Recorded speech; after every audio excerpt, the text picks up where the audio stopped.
somebody joined last week because I forgot to move, but we're good. It's all good, man. I am here and I am live. Well, ladies and gentlemen, y'all hear the man, the myth, the legend, Mr. PastorGainz over here. So, why don't y'all give him a nice, warm welcome and say hello as we introduce him. What's up, everybody? Boom! He's here. He's live. So, Mr. PastorGainz, would you give the peoples just a brief introduction about yourself real quick? Yeah. So, I'll just give you the short rundown of the story. So I started on Mixer 3 years ago, and when I was doing real well on Mixer, it was a lot of fun. It was great. Very cool feel to the platform. And then all of a sudden that was just ended in a tweet. And we ended up moving, me and my community ended up moving over to Twitch. Now, we ended up doing that because there were 3 options at the time. At the time, Facebook gaming was being absorbed. Mixer was being absorbed by Facebook gaming. So that was where a lot of the Mixer people went. Mm-hmm. But then the other option was YouTube gaming. And that was so small 2 years ago that like it really wasn't necessarily an option. There was a bunch of stuff over there that my community wasn't a huge fan of at the time. And now, or not now, but then it turned into going on Twitch because that's where everyone was most comfortable. That's where everyone already knew. It was kind of like, okay, well, I'm not going to move a place where my community doesn't want to be. So we moved over to Twitch about 2 years ago, a little over 2 years ago, and it has been a whirlwind and a crazy situation of just incredible growth, super fast. And then now we're kind of like getting our feet under us and we're slowing down a little bit, but we're still trucking in an upward direction. So it's definitely something that has been just insane. I mean, I've had insane TikTok growth over the last year. I think in 5 months, I got 20,000 TikTok followers, just with stream tips and Twitch etiquette and TikTok growth tips and all that kind of stuff. And then now we're kind of rolling at about, I think if I add up all the followers on all different platforms, I'm, right around 40,000, 30,000 followers between, YouTube, Twitch, TikTok, Twitter, a podcast. Like there's just stuff going on, and I've enjoyed every second of it. So definitely excited to be here. Definitely excited to talk about it, and I'm excited to see what happens next year because this year has been insane for me, and I think TikTok has a lot to do with that.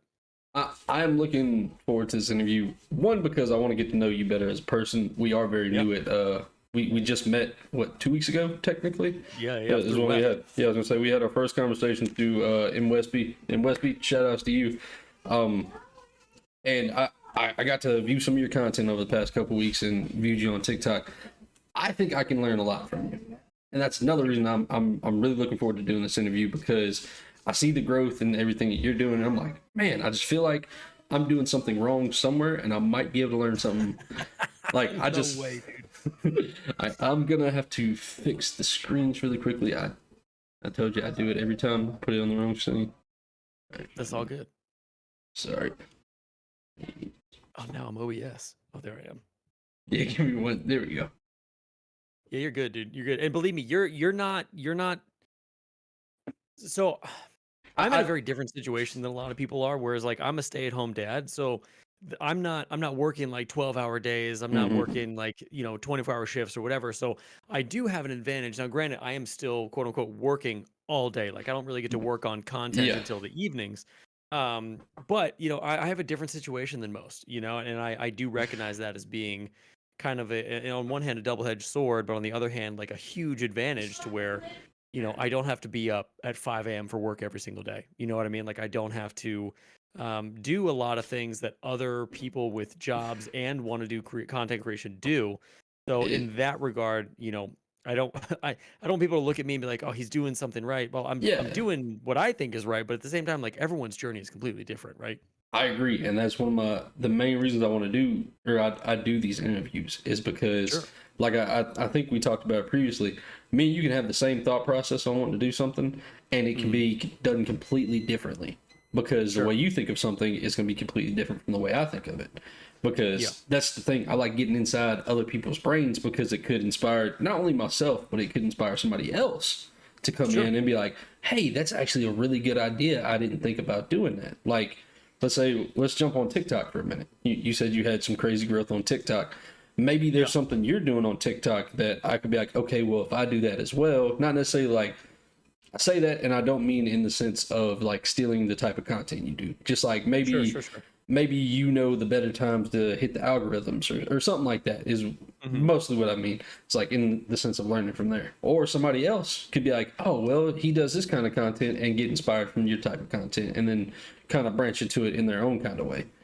Sure. And I think also, man, like it's one of those things where there's very, very little original content anymore. So like Yes. the getting inspired from other people's content is almost a must. Like it's almost square one for even getting into content creation because what Mm-hmm. you have to do and what a lot of people do, and I do this as well from time to time, is take what other people are doing, Put put it your in own your spin on it. words, put your spin on it, and make it yours, and then present the same content, but from you in a different Mm-hmm. point of view. And that's where it's like, it's really advantageous for you, I think, when you're getting all these different points of view from all these different people, is like, okay, well, X, Y, and Z is working, but A, B, and C is not. I'm going to try to take A, B, and C and flip it into X, Y, and Z and try to get it to go that way.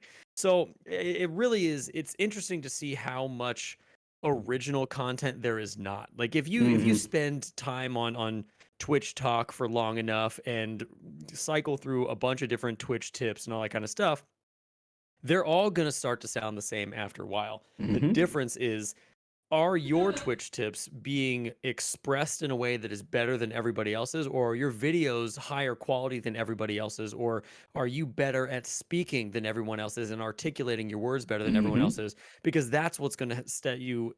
That's what's going to set you a step above. It's not. It's not even the fact that I'm saying anything that's like earth shattering at all. It's just I am presenting it in a way that resonates with people, and I think that's the biggest thing in TikTok. Well, ladies and gentlemen, you heard it here first. The reason my videos don't do good, I have a southern drawl. I can't talk right. No, I'm just kidding. I'm just Not kidding. even, bro. Not even.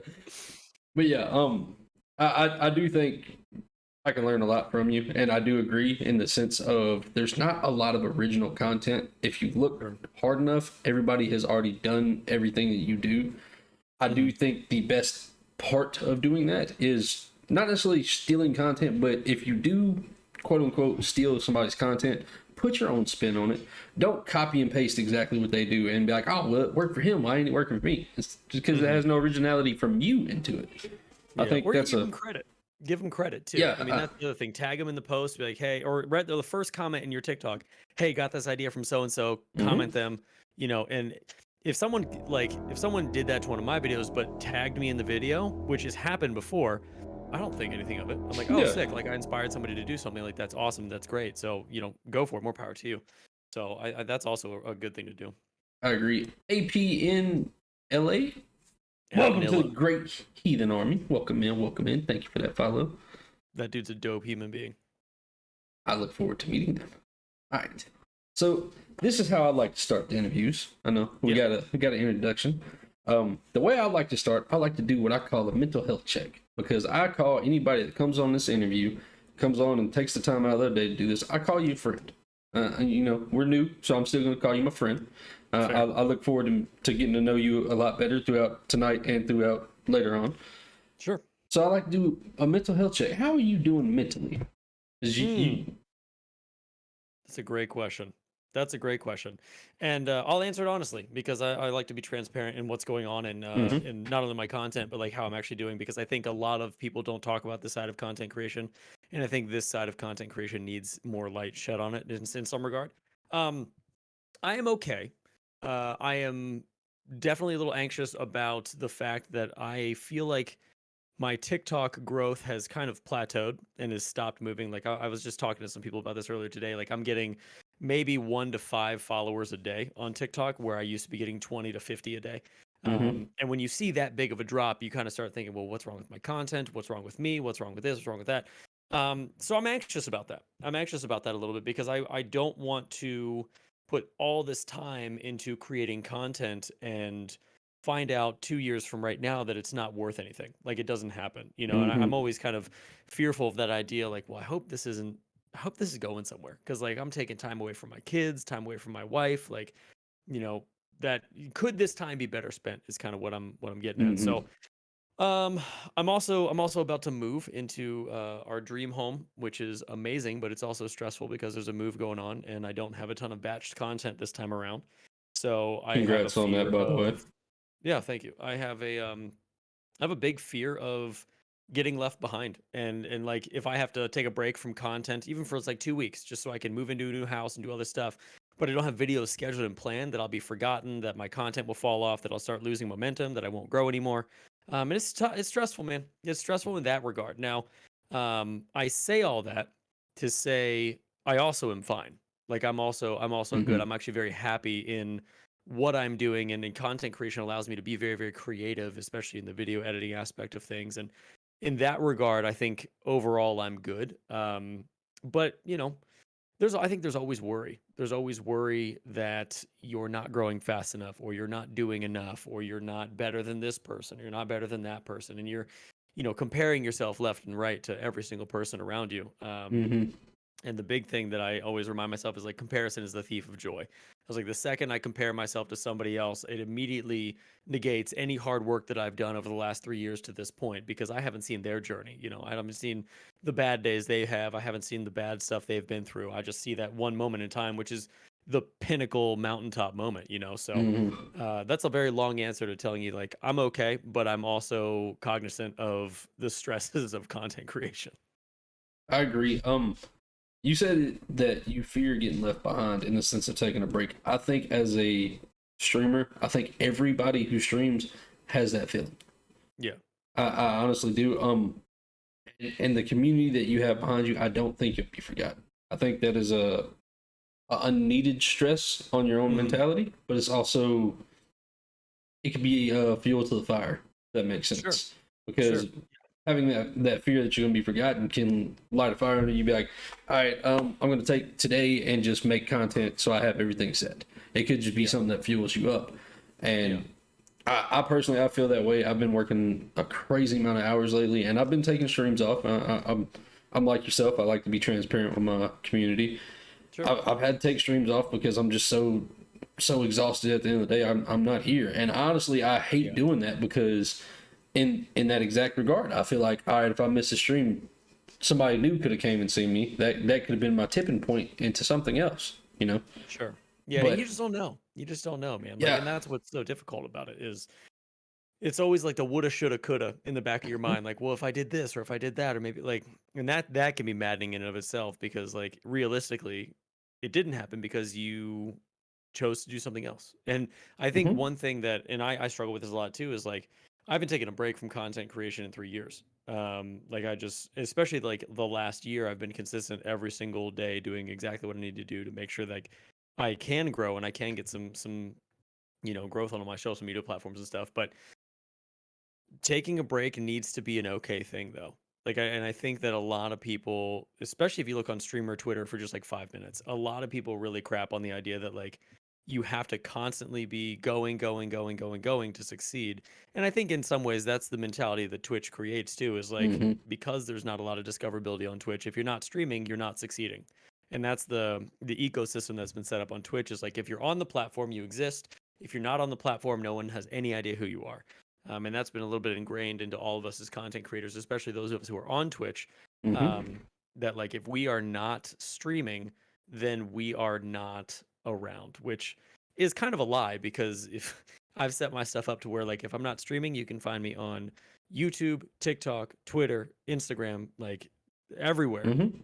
else other than Twitch. So I is think what it that's one of the big things that a lot of I don't want to necessarily say newer streamers, but people who think Twitch is the only way that you're gonna ever make it. yeah. Mhm. I don't remember who it was, but I heard him. I heard the quote from him. It's another streamer that I watch. It might have been Morph, maybe. Yeah, yeah, yeah, he's good. I think he said that if you set yourself up in the future today, then you're more likely to succeed tomorrow. And Sure. what he meant by that was like setting yourself up on YouTube, Instagram, TikTok, on other platforms that when you do quote unquote make it, then you're already set up on other platforms. You're not like, okay, well I'm big on Twitch, but I only have 10 followers on or 10 subs on YouTube. Yeah. Then you're having to restart everybody on YouTube. But if you're building your brand across the board as you go, yeah, the growth is really slow, but you're building yourself up for success later. And that's the Yeah. big thing. For And sure. And that's massive, dude. That's like mhm. that's one of those things where it's like everyone's always like, "Oh, do I move to YouTube? Do I stop doing Twitch? Like what do I do?" So like my answer to that question, especially having yourself set up everywhere, because I wasn't set up everywhere when Mixer shut Mhm. down, and I was just streaming. So I learned the hard way that like I started over from scratch a year after I'd spent a year grinding and like doing everything I was doing. Um, but like it doesn't feel bad if you leave Twitch, and this I know this isn't the same, but on numbers wise it feels good. If I leave Twitch with 1400 followers and I go over to YouTube with 1400 subs, it doesn't feel like anything is changing, Mhm. right? It's just the platform that I'm on. It feels like I'm moving from having success to continually having success. So I feel like if you build up your platforms to be a more of a brand rather than just a streamer, wherever you go, your brand is going to follow you, right? It's just you have to Yes. work a little bit harder to diversify yourself on all platforms rather than just streaming on Twitch. Mhm. I agree. And Mhm. I tell everybody I'm still learning. Like I spent a Same. lot of time learning my OBS as of the past couple months. I'm starting this week. I'm going to try and start learning video editing so I can Nice. produce higher quality videos. Because right now, if you go and watch any video on my YouTube channel, there is absolutely no edits done on a single thing. It's just all right. It was recorded, pasted up there. It's all right. Um, Dude, everyone starts somewhere though, man. Like yeah. that's I did I was too afraid to even upload to YouTube because I didn't know how to edit. So you were a step ahead of me, you know?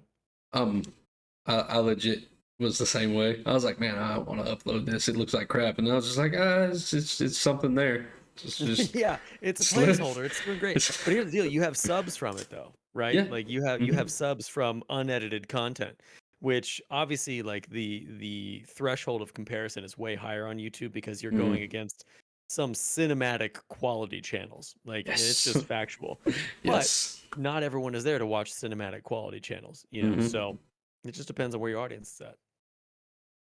I fully agree. See, I haven't even asked but one question yet, and I'm learning so much. Sorry. No, Sorry. no, no, you're good. You're good. All right. So this is probably my favorite question to ask because I get Yeah. so many different answers. What is your ultimate goal when it comes to content creation? Um, my ultimate goal would be to provide for my family and my wife. Now, I know that's a very unrealistic and very lofty goal, especially with where I'm currently at. Hmm. Um, but to whittle that goal down a little bit is my goal would be so that I could do this as a part-time job and not have to go back to work after the kids go to school. My wife and I had a conversation. If I can make X, Y, or X amount of dollars with this each month, then that can be considered my part-time job, and content creation will just be what I do full time. Hmm. Um, that I my goal is not Twitch partner. I think Twitch partner is too small of a goal Okay. for somebody in 2022. Now, people who are Twitch partners, awesome. Like congratulations to you. That's super super awesome. If it happens to me, it will be unintentional. Hmm. It will be one of those things where if I get offered Twitch partner, if for whatever reason one day I have the congruent viewership of 75 to 100 and that's going well and it's going awesome and it just makes sense to hit that Twitch partner, Hmm. sure. But as of right now, I think the goal would be more YouTube oriented. I've really found a love recently for YouTube editing, or sorry, video editing and uploading videos to YouTube. I'm having a lot of fun and there's a lot of joy that goes into me creating Elden Ring content currently. So I am just flushing my channel with Elden Ring content and Twitch tips and TikTok growth tips, trying to figure out what sticks. But I think honestly, man, overall the goal is it's just to do this as my job and be as creative with it as humanly possible. There's also a lot of like mini goals inside of that. Like one of my goals for this year was to get a partnership, and I did, which was incredible. It just kind of fell into my lap. But next year, my goal is to be partnered with Beacon. I've made content for them before, and I've Hmm. allowed them to use a few of my videos. I've talked to them on a regular basis on some social media stuff, and it would just make sense to me, especially since I use the majority of their equipment anyway, and I like the company that. With the numbers I'm currently pulling, if I could just raise it up a little bit more, then they could probably start looking at me for some form of sponsorship. So that I think that's my main goal for next year is just to be a Beacon partner, be sponsored by Beacon, because that would be a dream come true. But that's one of the mini goals amongst the larger goal to get monetized on YouTube. And I think there's like a zillion different goals to get to where I want to be, but that's kind of a super long-winded answer to that very short question. No. See, that's actually a perfect answer because I want you just kind of opened my eyes up because I've said for a long time my ultimate goal is to be a full-time content creator. Mhm. But the way you explained it right there is it's not just about Twitch partnership, like getting the check mark. I want Twitch partner specifically so sponsorships and brand deals will look at me more seriously because I feel like having that blue check mark, for some reason they just look at that and be like, okay, well, you're doing better than this guy, even though let's say I'm averaging 200 viewers as an affiliate, they're not going to look at me as seriously because I don't have that check mark. Yeah, it's a clout thing, I think, for sure. I agree with that. I want that specifically so brands and sponsorships come a little bit easier, specifically so I don't have to rely on my friends' money to support me, like through subs and stuff. And I tell everybody that because I'm in financial problems all the time, or currently at the moment I am. And I never know if my friends are too, and maybe that $5 a month that they're subbing to me could be helping them. I don't want to have to pull money from my friends. I want to be able to get to the point to where I'd be like, hey, my brands are subbing to me.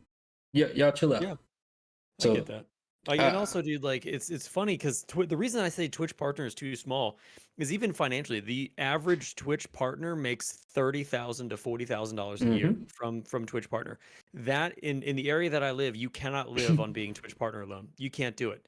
So that number for me is not adequate for what I need. Therefore, that goal is too small to provide what I needed to provide. So that's why, you have to look beyond that to sponsorships and YouTube and Twitch and 500. TikTok and a bunch of like brand deals. You have to really diversify your revenue that's coming in, because if you don't, you're just stuck at that like $30,000 to $40,000 a month, or a month. Geez, that would be awesome. A year it would be amazing. situation, which, if the wife works or the husband works as well, and you're also bringing in $30,000 to $40,000 a year, that's different. That's a different thing. But if you're just trying to solely provide for your family doing Twitch streaming, difficult, dude. Difficult. Yes. I mean, obviously, there's some streamers that do it extraordinarily well, and my advice is not for them. But the average Twitch partner is not rolling in it. I agree. I don't remember. I was speaking to one of my friends. They said that they speak to a partner regularly, and they said they still have a full-time job, and they're a partner. And that was one, I heard him talking about that, and then I believe it was Morph. I could be wrong, but I'm pretty sure it was Morph that said that, is to build yourself on multiple platforms. That way you can get paid for multiple platforms. Don't just rely on Twitch.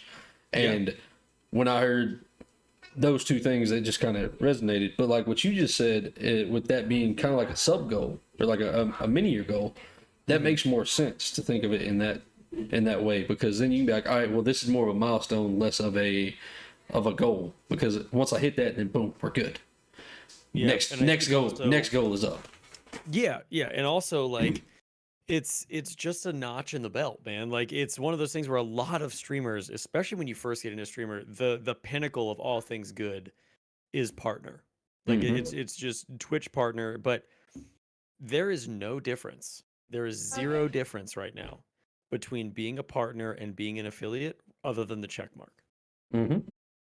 To my knowledge, there is zero difference. Now, I know there are certain streamers that have contracts and there's a different split, and there's streamers that have different stuff worked out with Twitch. But overall, if you look at the average partner and the average Twitch affiliate, on paper, there's almost zero difference. I think the only difference is they can negotiate for a different split.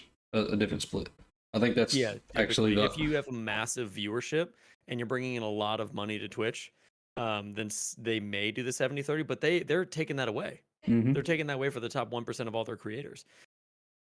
So there may not be that much difference between partner and an affiliate, other than the check mark and the clout. You know what I mean?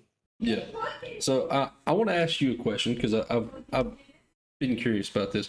Do you think there should be another milestone in between affiliate and partner? Yeah, I do. The stretch between affiliate and partner is so ungodly large that it deters going for partner in general. Like the majority of Twitch is streaming to 0 people, right? Like Yes. the majority of Twitch is streaming to 0 people.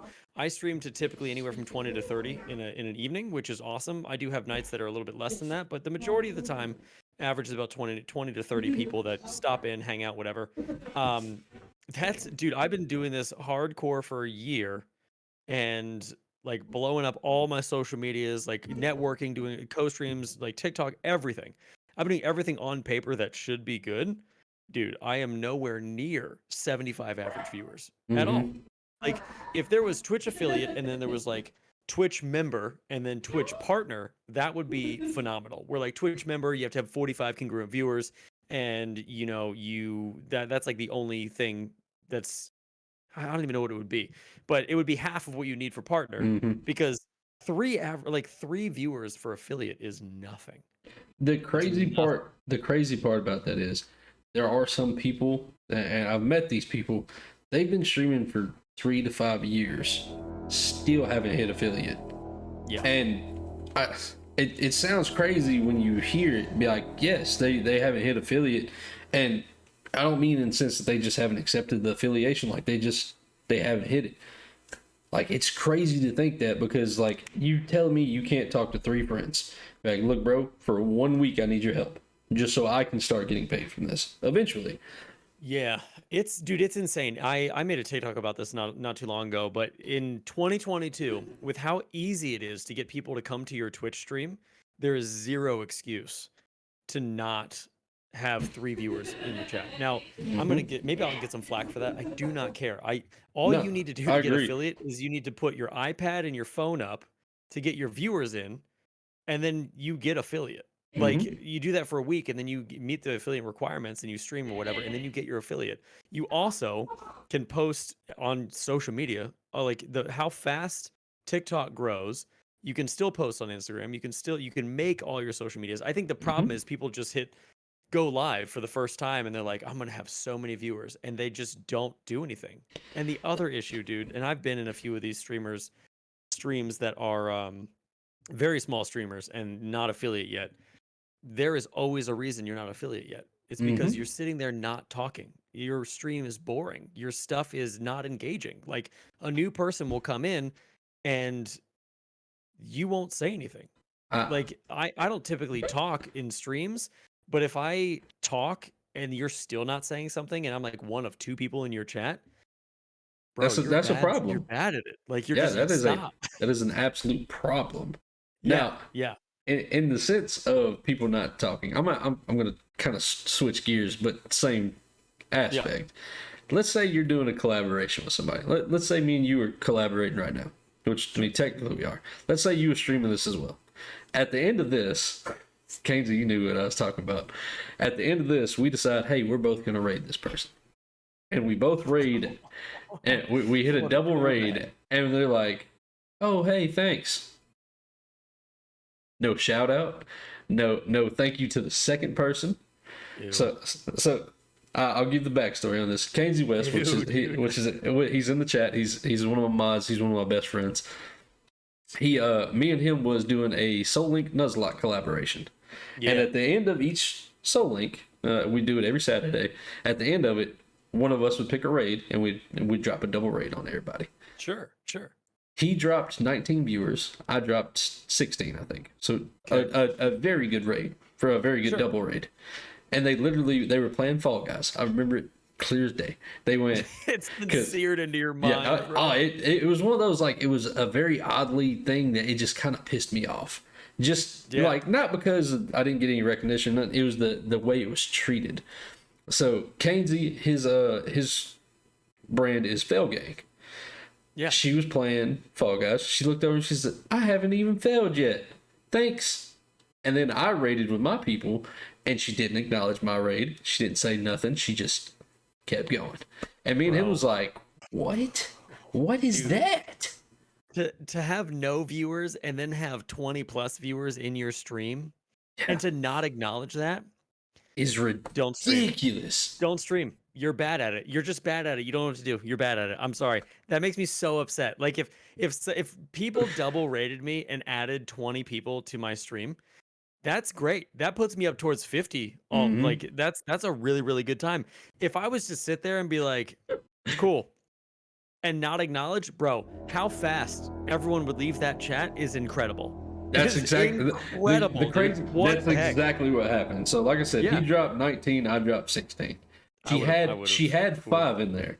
Within 45 seconds of our raid, she was back at 5 or Dude, just yeah. 7 because Talk me and him about was in there trying to like think like we're trying to talk because obviously we just raided, but like literally it went from 5 to 7 and we dropped all those people and it was like wow. yeah, that's why I typically don't raid people I don't know. And by typically I mean never. Like I only raid people that I know because like my community, I've worked very hard to like cultivate my community to be a Mm-hmm. certain way and to like be wholesome and accept everybody and all this kind of stuff. But dude, some people like it's the raid is not worth it. Some people the raid is not worth it because you want to make somebody's night with a raid a lot of times, right? Like you want See, to add to that's their the numbers, you want reason. to help them out, like I was gonna say whatever. that's the reason I will raid somebody that I've never met, and it's because like I remember when I first started streaming, I didn't even know what a raid was. The first time I got one, I botched it because I didn't know what it was, and then like I Sure. found out, and I was just like, bro, they dropped their community on me. Like it fills me with a weird joy to know that somebody thought about me enough at the end of their stream to say, I want to trust you in my community. Yeah, And yeah, it yeah. was one of I those get like I was like, man, that's amazing. That's why I will typically at least once a week out of my streams I will drop a raid on somebody I've never met, and it's for that exact reason. it's interesting. Yeah. It doesn't always work out, but the ones that it Mhm. does work out, I've met some really cool friends from doing that. Also, I'm Sure. sorry, Cavajul and Tips the Holder. Welcome to the Great Healing Army. Thank you for the follow. Tempest, one of my mods. Nice.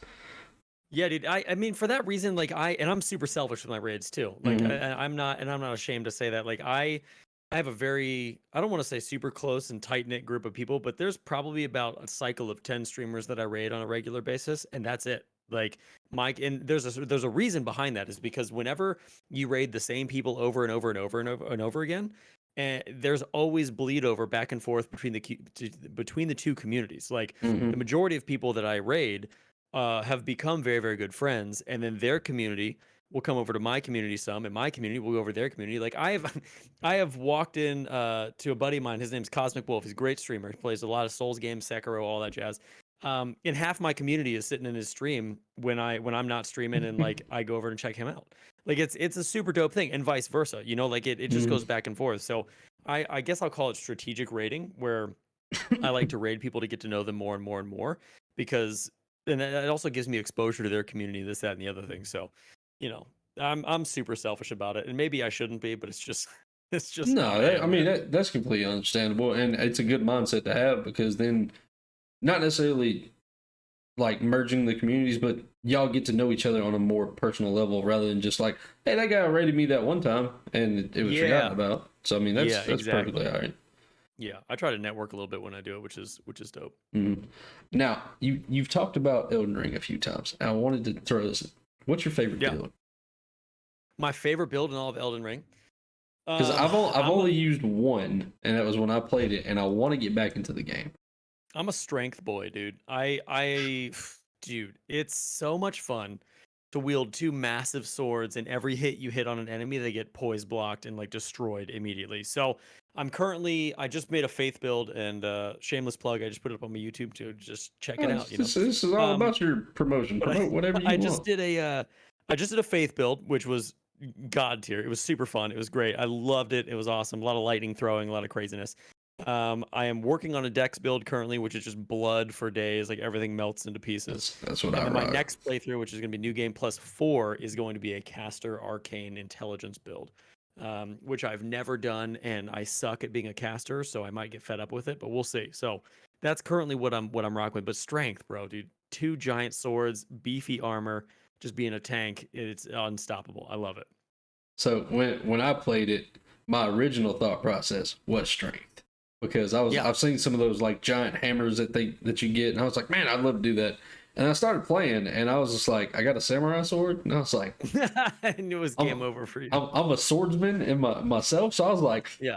I'm gonna rock with this sword. So I used the starter katana throughout pretty much Mhm. the entirety of the game. It's a good one, dude. The best part about the strength build is you get one big hammer that you find, and then on New Game Plus, you find the same big hammer and you have two. So then you just become a cartwheel of death, and it's just absolutely wonderful. I love it, man. The reason that I started making Elden Ring content is because I was like, I want to do something else other than Twitch tips. Like I want to do Twitch tips and like X, Y, or Z. Mhm. Because if you just have one thing, you really get pigeonholed into um, this idea of who your content needs to be and what your content needs to be. So if I can have this other outlet of creativity to where it's like Elden Ring content as well, and I haven't busted that into my TikTok content yet because I don't think my audience is ready for that at all. Um, but YouTube content is so hopefully going well with that so far. So we'll see. We'll see how it goes. All right. So before we get any further, Mr. Mhm. Westby has showed up. I want to give What's a up, big Wes? shout out to Mr. West for making this happen. Thank you. I What up, dude? appreciate you. All right. That's done. Let's go. All right. So let's jump into some questions.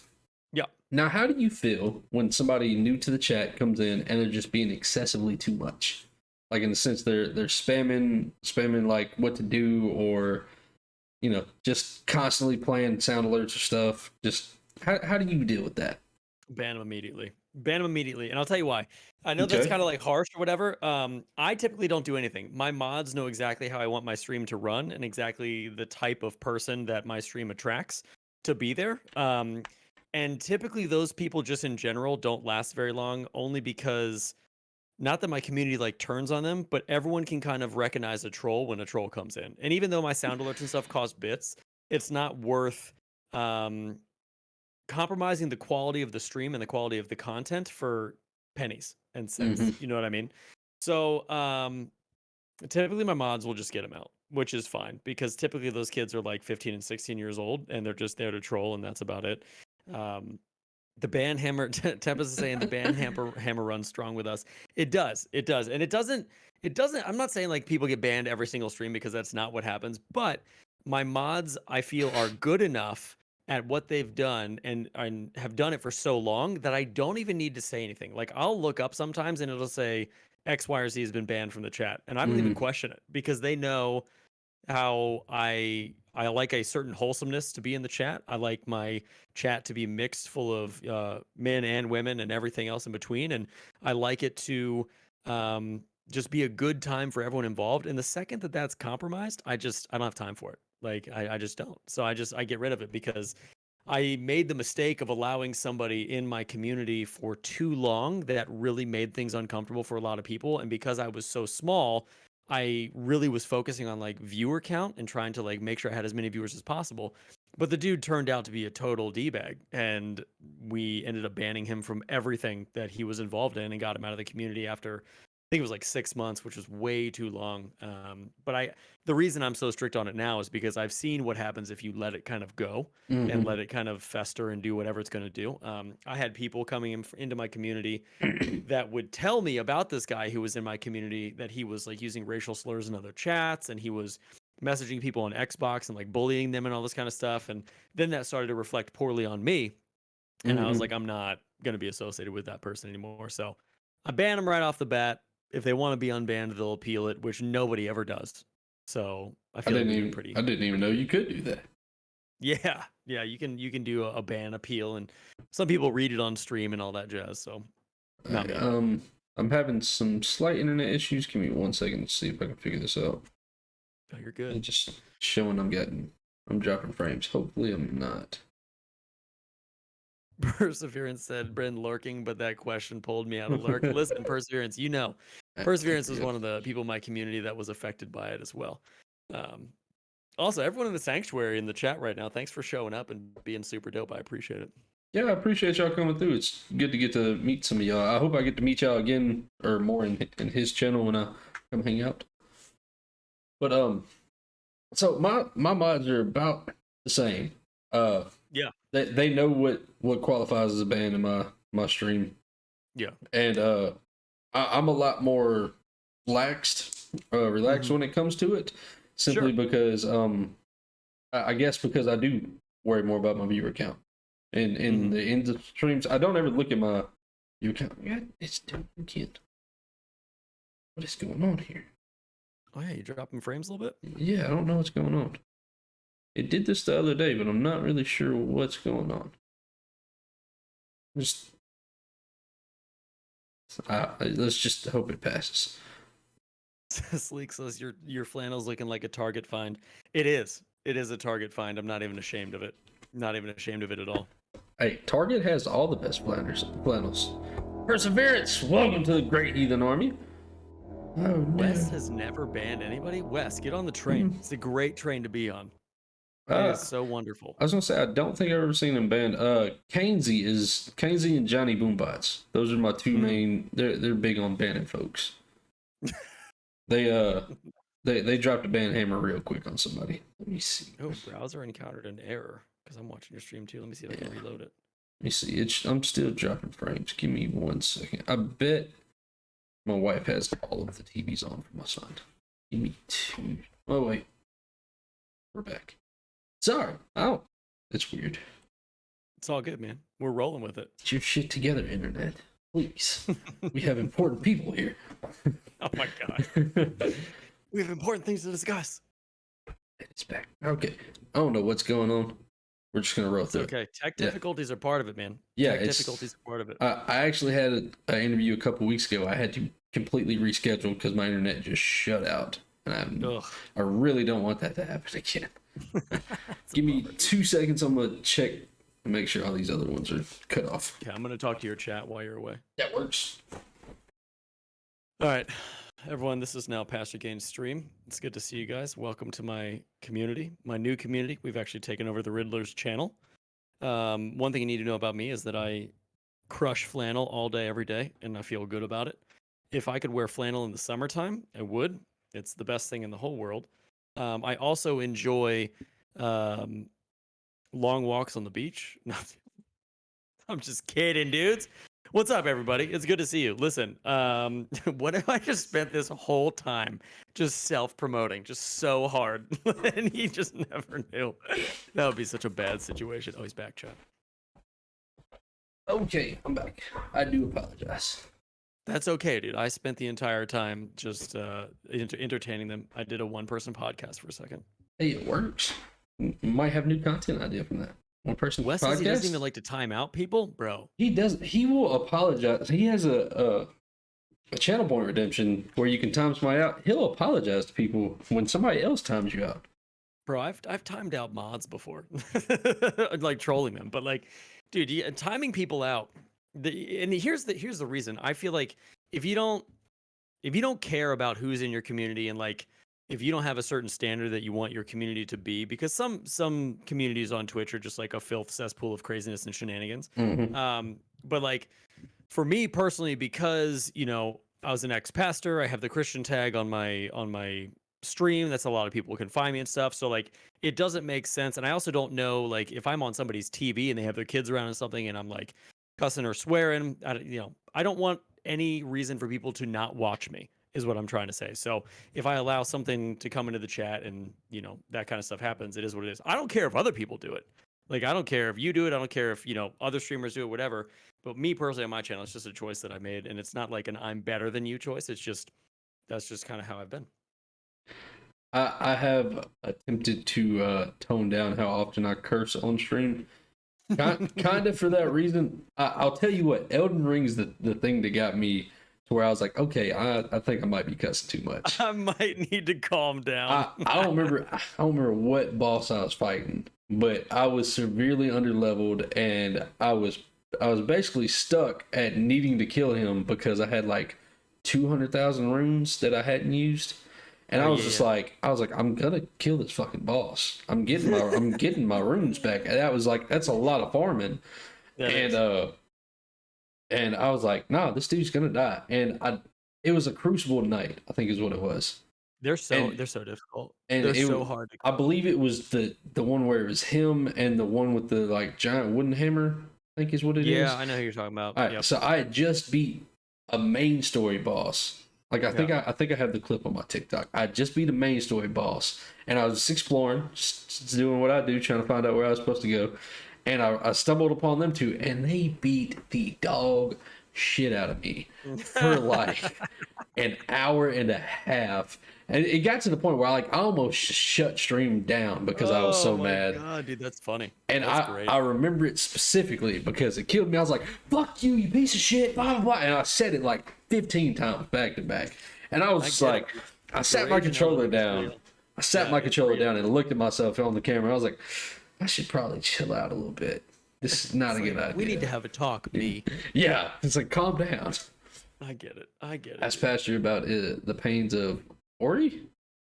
Oh, dude. Yeah.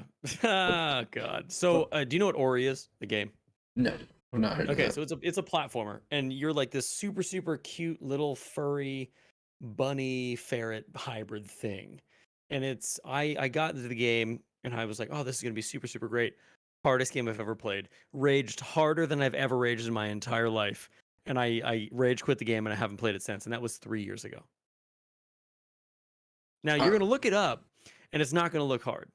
Trust. It's the hardest game ever come out in the history of games. I couldn't believe it. My whole community still laughs at me to this day about it. Have you played the game Getting Over It?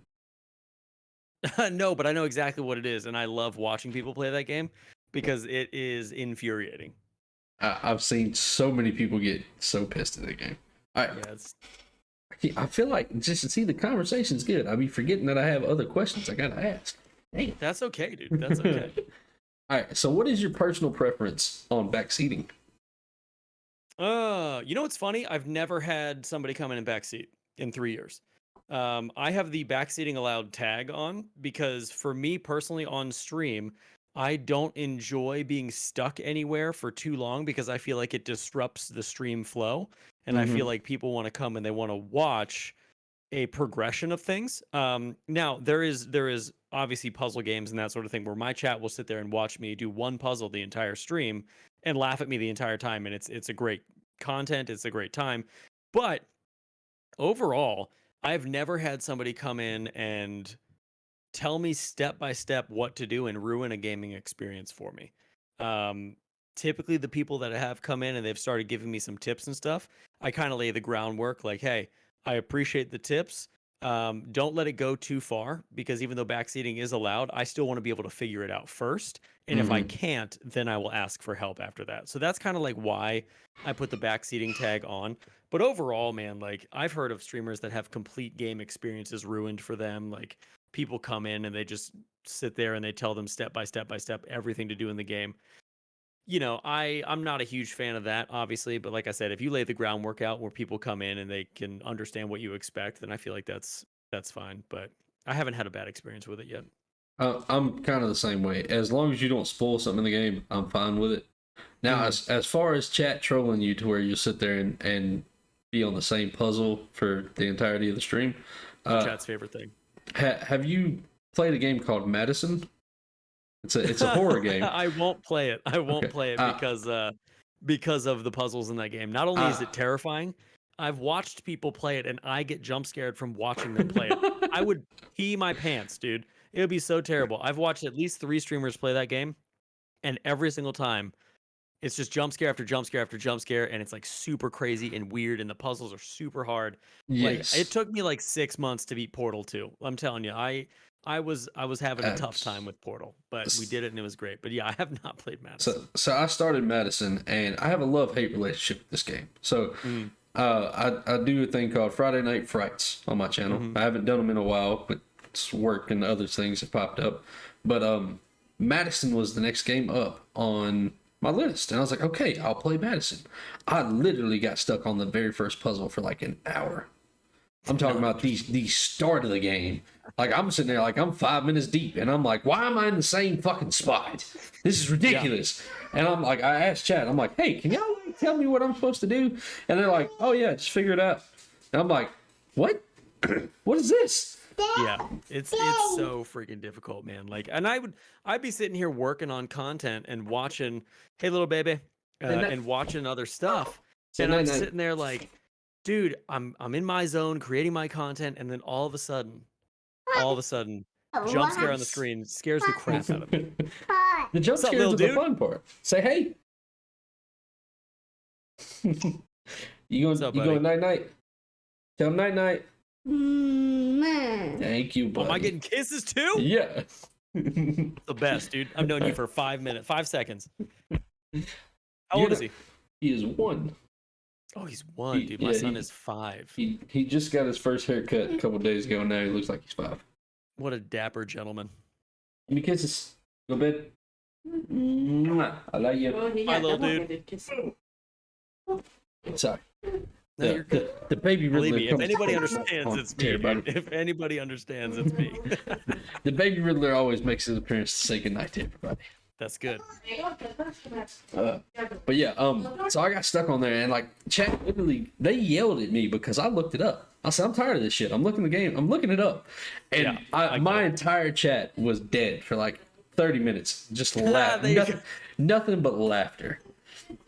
That was it. Oh, that's amazing. For like 30, 45 minutes. And I was like, hey, fuck it. I'm looking it up. And the moment I said I'm looking it up and you hear the type and there's no, you're ruining the game. Like, y'all can tell me, please. I'm asking for help. You guys obviously know what's going on. Yeah. I get it, man. Yeah. I get it. It's ridiculous. I've never actually looked something up on stream. Oh, no. I did it with Elden Ring, too. I've been very close. Because typically, like I said, I have backseating allowed in my streams all the time. So if it gets to a point where I'm like, chat, I don't know what to do. Someone will typically like guide me through it vaguely, which is great. But I've never had someone be like, hey, do X, then Y, then Z, then also jump over to A. And like, that would be a little too much. Because at that point, you're just letting them play the game for you. Yeah, I had to do that on Elden Ring, too. So after you, I think it's after you, I don't remember which one you beat, but then like it spawns you in like the deserty area. Oh, yeah, I know what you're All right, so I beat whatever boss that was, and then like I rode down to where like the sewers are, and I was like, oh, so this has got to be like the next progression of the game. I spent 3 streams there. 3. Trying to figure out, I'm like, I unlocked every door, I killed every enemy. I'm like, what the fuck is this? And well, like, it's funny because I got stuck on that today, and all you have to do is go up to the left and go up the stairs, and the boss is right there. Yeah. Like, when I tell you I got beyond mad, like not at anybody else, but like I was like, I'm done with this. I want to beat this game. I want to finally beat this. And I looked it up, and I watched dude start right there and then just run off to the left. And I was just like, yeah, it's a I've been facepalm here. moment, man. I was like, It's a I've been facepalm here for moment. 10 hours. 10 hours I spent grinding this fucking tunnel, and I didn't even find Morg, or Morag, whichever boss is down there. Oh yeah, I didn't kill him this time either. I didn't even find him. I found him on TikTok like 3 days later when I was like, oh, I was just there, and then I saw them get to a boss fight, and I was like, that was down there? Never found it. Would have been nice. Would have been nice. No, I didn't. I fuck that guy. I don't want to fight him. I saw that fight. I was like, nah, I hate fighting those people. Yeah, it was difficult. It was very difficult. Yeah. But backseating is typically, I'm the exact same way in that regards. All right, so this is going to be a little bit more of a juicy one for the channel. What would qualify someone to be a mod in your stream? It's a great question. So typically my mods are people that have been with me for the longest. So I'll give you a perfect example of this. When I started on Mixer, I had a guy come over and from another raid and started showing up my stream over and over again. At that time, I had one mod who was a real life friend on Mixer. As I progressed, I had another real life friend become a mod, so I had 2 mods on Mixer. And then I think it was when I moved over to Twitch. When I moved over to Twitch, I had this guy who was in my community since pretty much the beginning of Mixer become a mod, and that was Tempest. Tempest Holder became a mod, I think. And Tempest, correct me if I'm wrong. I don't remember when you actually became a mod, but I think it was when we moved over to Twitch, where Tempest then became a mod because he'd been with me for long enough. I knew him. We had talked a ton in my Discord. We actually have ended up meeting in real life because he actually moved across the country with some family stuff and ended up being like 40 minutes away from where I lived. So we actually met up in real life. Super dope dude. Great time. So that's how he became a mod. And then Sleek, who's also in here, who's one of my mods, he has been with me since Mixer as well. And when I started to get all this, TikTok growth and experience this big boom of growth that I was having on Twitch, I knew that Sleek had modded for bigger channels. And he knew what I needed to do in order to have a successful mid-sized channel because he'd modded for those people. So I really leaned on his experience.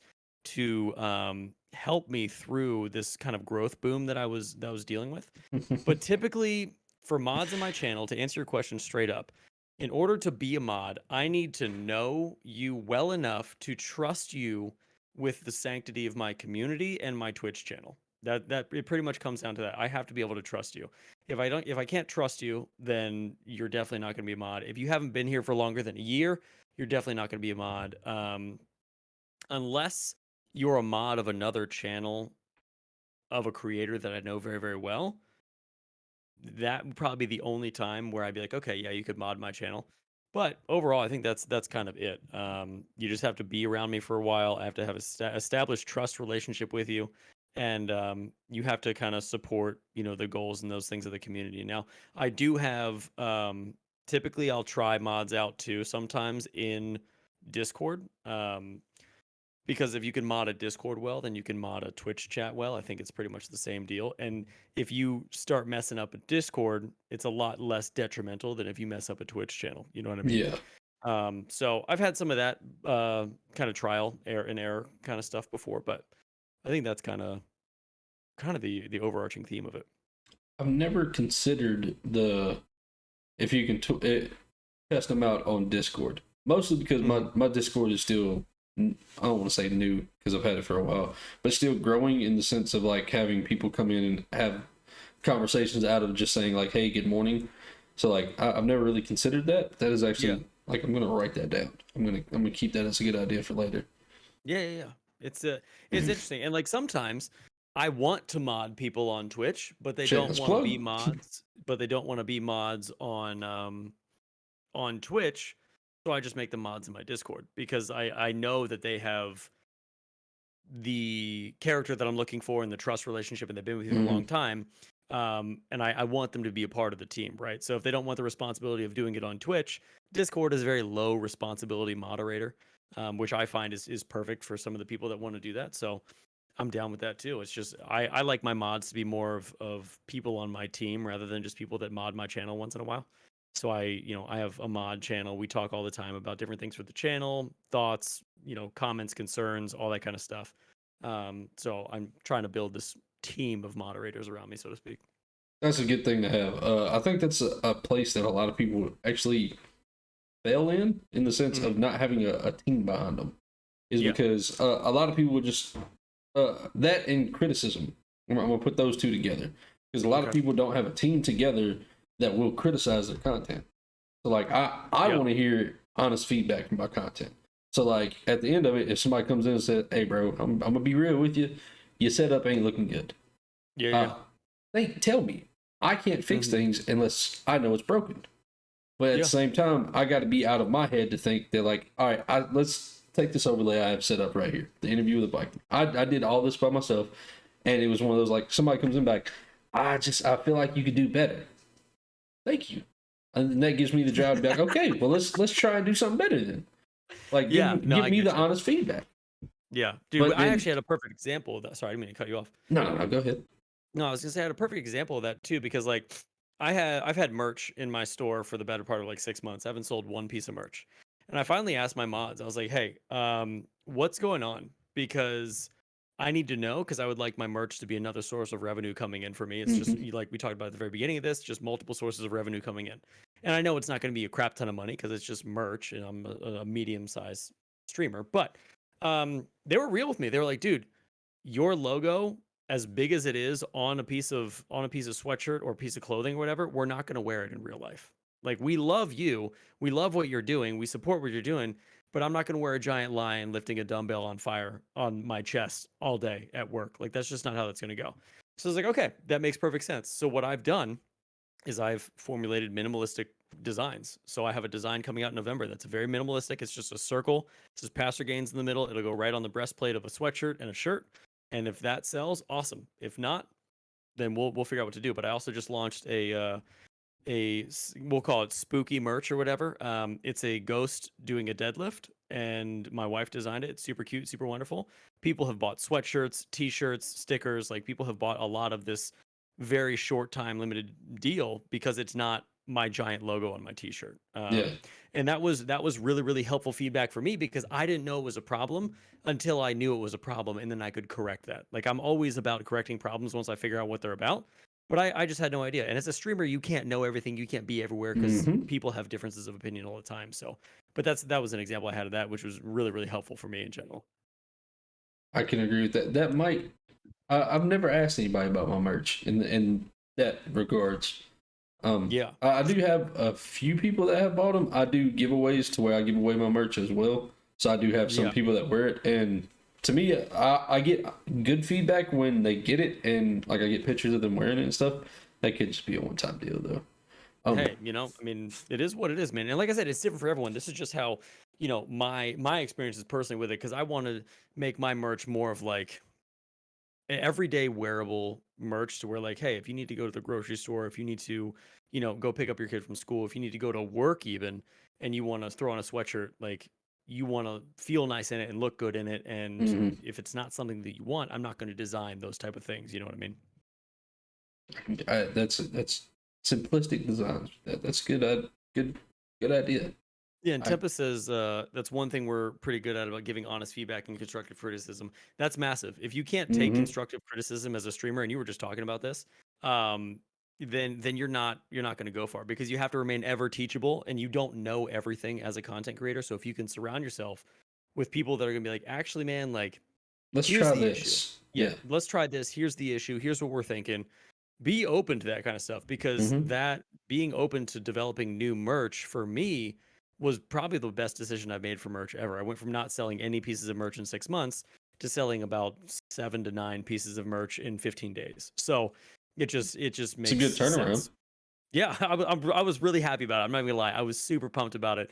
And I developed something. I shouldn't say I produced something, but my wife developed something that people wanted to wear. And I think hmm that's the biggest thing that you got to figure out. Yeah, my wife does all my merch. She has her own small business, and it's all Nice. about like creation. We do uh tumbler cups, mugs, t-shirts, you name it. We got that. So That's I cool. might just need to have a sit down with her and see if we can come up with a different design, or I might just have to talk to some other people and see like is my design worth having on there or something like that. Sure. And if you need inspiration, bro, I'd look at Etsy. Like what I looked at was Etsy anime merch, and it's all very, very minimal. It's all like in style. It's what people want currently. And we kind of designed some of my new stuff coming out after that. Okay. Now I want to address something that Judo said here. Judo is also another person who started on Mixer and switched over to Twitch. He said, "How can anyone tell you about what you like in?" Oh, I'm sorry. My brain just died right there when I tried to. I don't know what's going on in my brain right now. But he says on your channel, and I'm sorry. I just tried to read it like 4 times, and my brain farted every time. I'm just gonna skip past it. But it's a reflection of your channel or yourself, not them. How can they give you advice on that? Um, that is a really good question, but at the same time, my answer is going to be in the sense of that you have to be able as a person to take advice on how to make yourself better as well. So having Sure. an outside source influence you, so you could be doing this and it could be okay, but you could be doing this that's right beside it and be doing better. Be open to that level of criticism to be able to make yourself better, because we're not Yeah. perfect. You always have room to learn. So if Yeah. somebody can come in and give you advice on something that like that, I say at least look at it, try it out. If you don't like it, go back to what you was doing. Yeah, and especially with the example of the merch and stuff we were just talking about, Mm-hmm. I may like my logo. Doesn't mean everyone wants to buy my logo. You know what I mean? Yeah, Like if there's a problem and you enjoy what the problem is, aka like if I like my clothing and I'll wear my clothing, it's because I'm the streamer producing that clothing, right? Like yeah. I'm biased to that. But if you let your own bias blind what you actually need to do Who's that? to create your brand and to build your brand up and to, you know, financially get some stuff under control, then it's just going to hurt you in the long run, I think. Mm-hmm.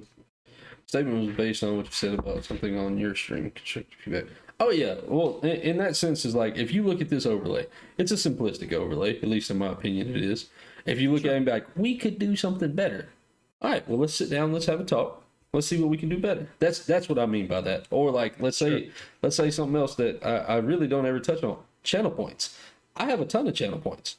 They almost never get used. Maybe it's because they're boring, shitty channel alerts. I don't know. I like them. I think they're fun to use. But you know, somebody else that's new to the community, they can look at me like, I'm not using those. Yeah, yeah, So and I think it's all personal bias from one way to the other. Like channel points for me, I mean, my chat uses pretty much two. I think I have 8 or 9 channel points, maybe less, but typically it's hydrate, bean boozled, and warheads. Like those are the only 3 I could do. I could take away every other channel point I have and keep those, and it would be totally fine. I'm not 100% sold that channel points are any good anyway. It seems a lot of times when it does happen, like pretty disruptive to like a stream, like not necessarily mine, but like I've seen streams where the streamer will be doing something and the stream is grooving and everything's good, and then the channel point would be like, get up and run around the room, and it just like breaks everything up, and like it kind of disrupts everything, and it messes the groove up of the entire stream. So I'm kind of whatever about channel points, I think. I agree with what Judo just said. I can agree. Also, I agree with what you say about the channel points because I technically have one that shuts my stream down and makes me play Pokemon Showdown against whoever's challenging me. So Nice. I can see that as well. I gotcha. So let me ask you, hate raids are a somewhat still common thing on Twitch. You know, they go after certain people and demographics of people. Do you have something set up on either your stream deck or in your stream category or on OBS specifically for if you ever get hit with a hate raid?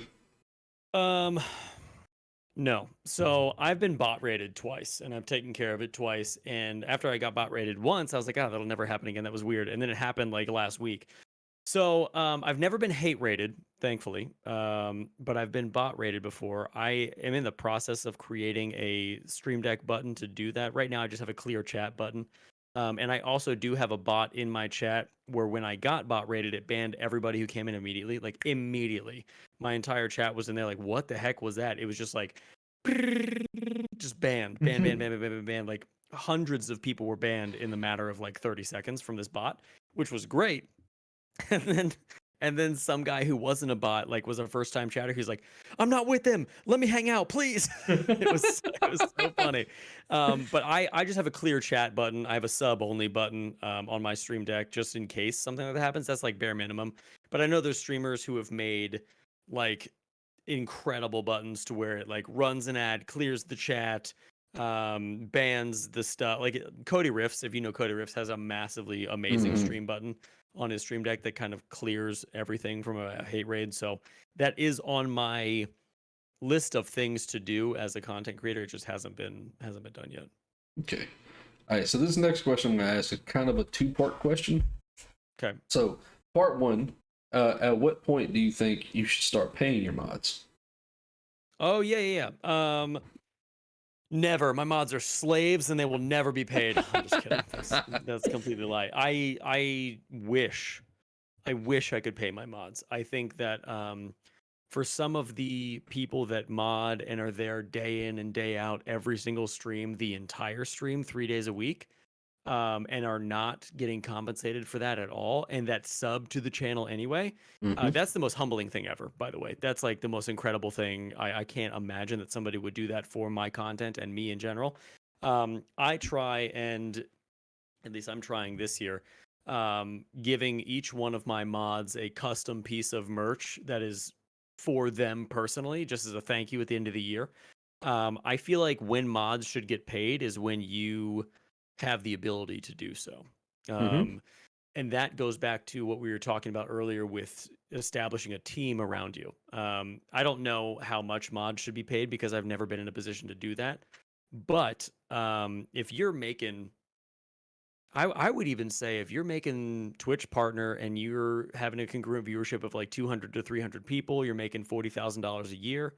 I would go as at least to say, at least, pay your mods even something small like $50 a month. Like that to me doesn't seem outlandish because they're spending just as much time in your stream as you are, and they're watching the things that you're not. You know what I mean? So maybe if that makes sense, like I said, I could be completely off base.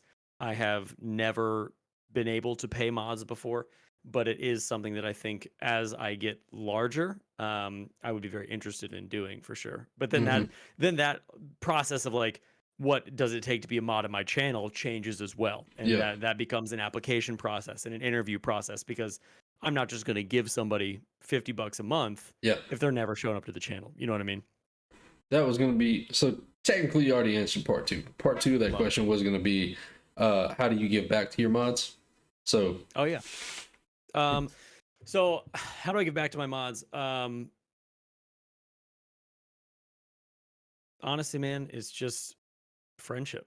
Like just legitimately being there and being friends. And that's not something that I give because like I need to give that to mods, but it's like mhm. it just naturally happens, man. Like my mods are some of my best friends that I have currently, and I don't know all of them in real life. You know what I mean? Like I've spent the most time with them over the last 3 years that I have, even amongst like real life friends. Like I said, I try to make sure that they're taken care of at the end of the year, even either with some kind of merch or whatever. Like I'm trying that this year because I'm at the point where I'm big enough to kind of do that.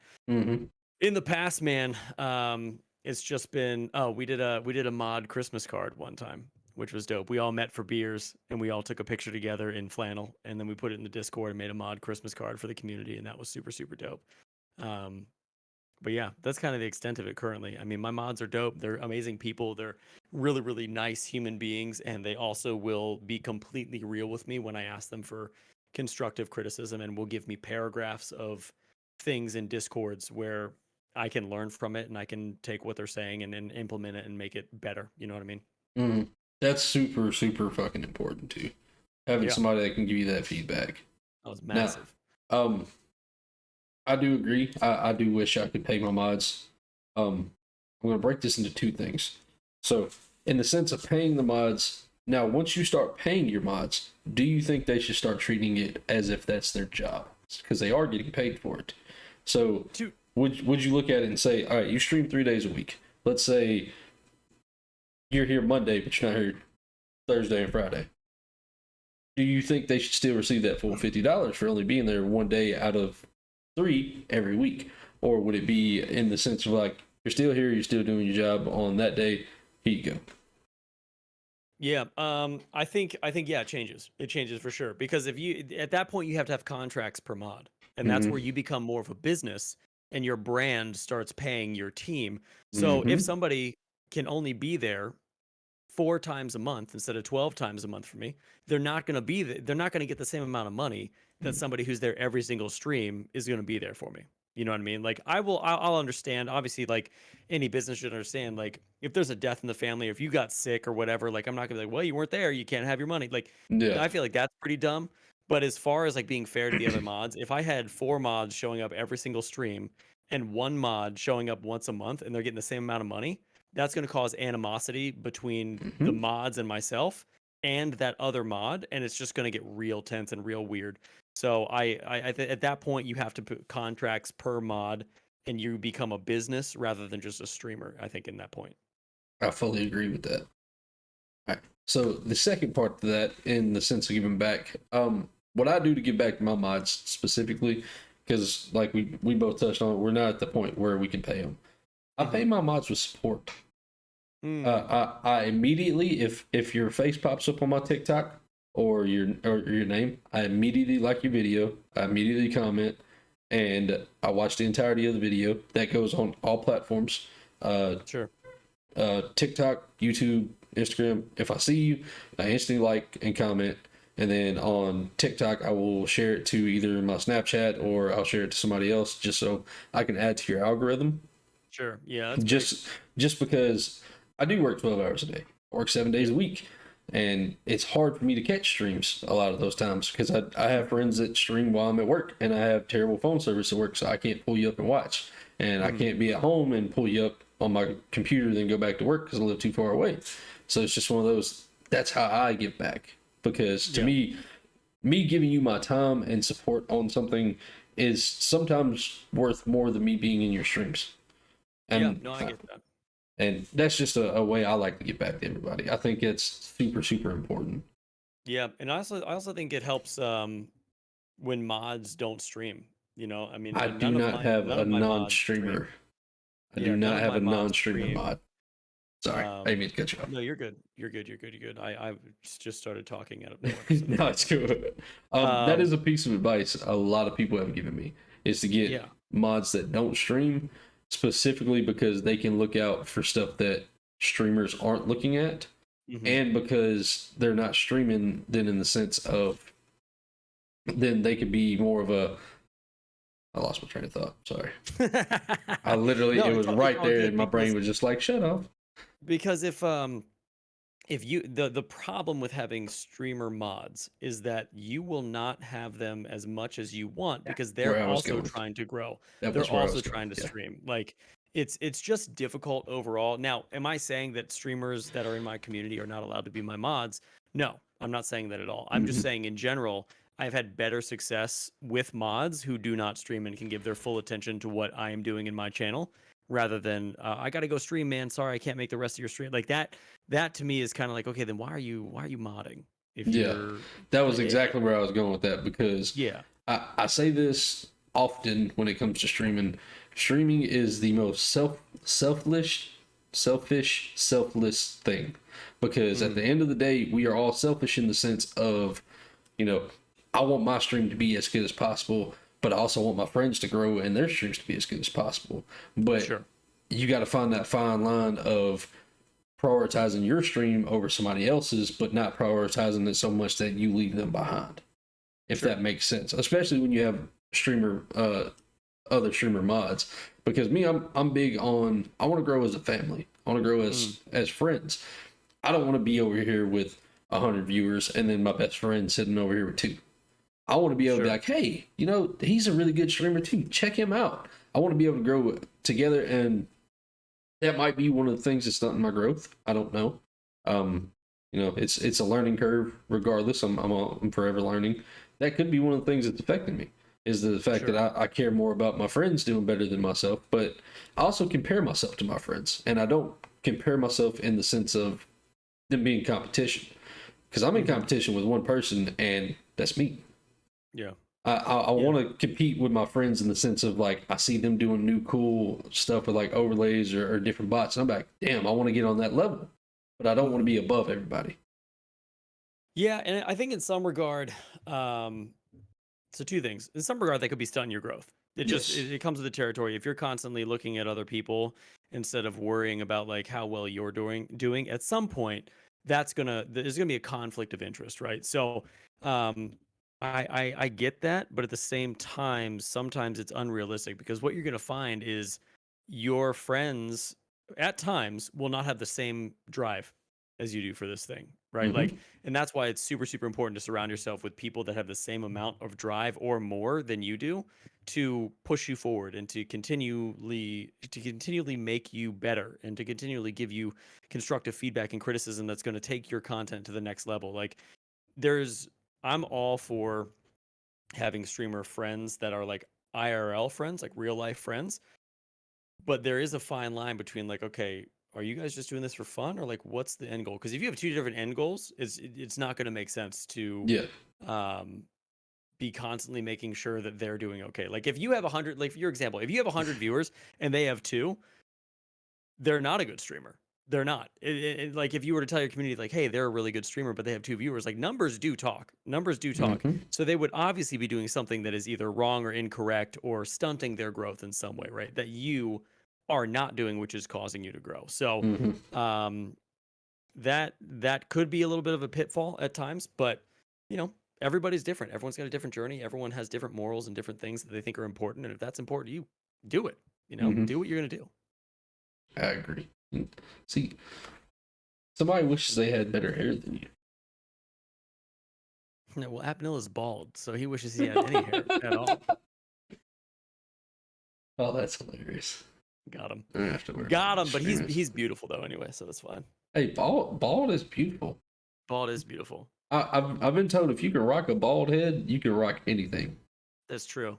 You don't have any other choice either, so. That's fair point.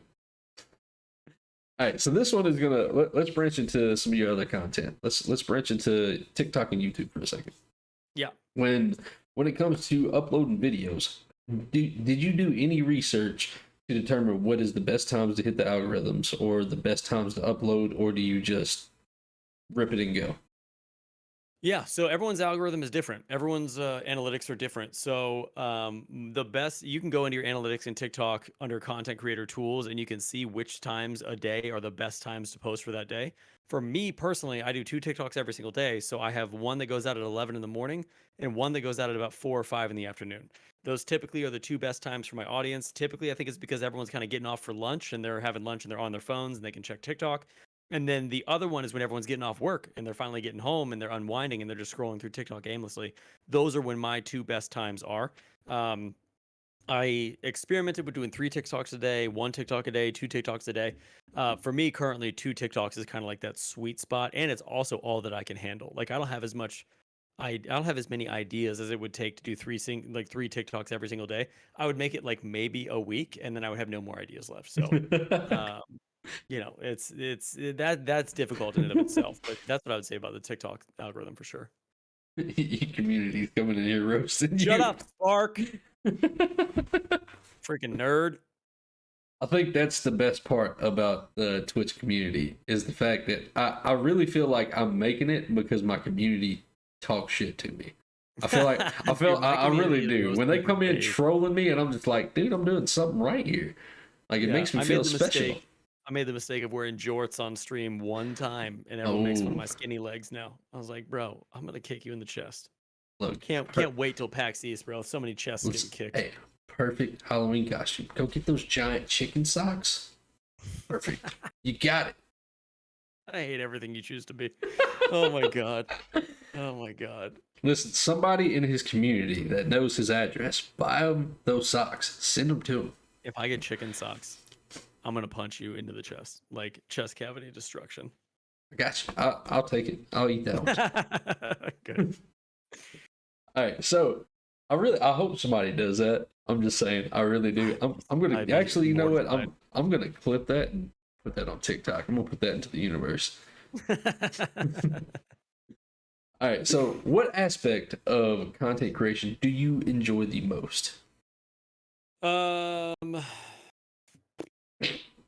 what aspect do I enjoy the most of content creation? Probably the people I've met.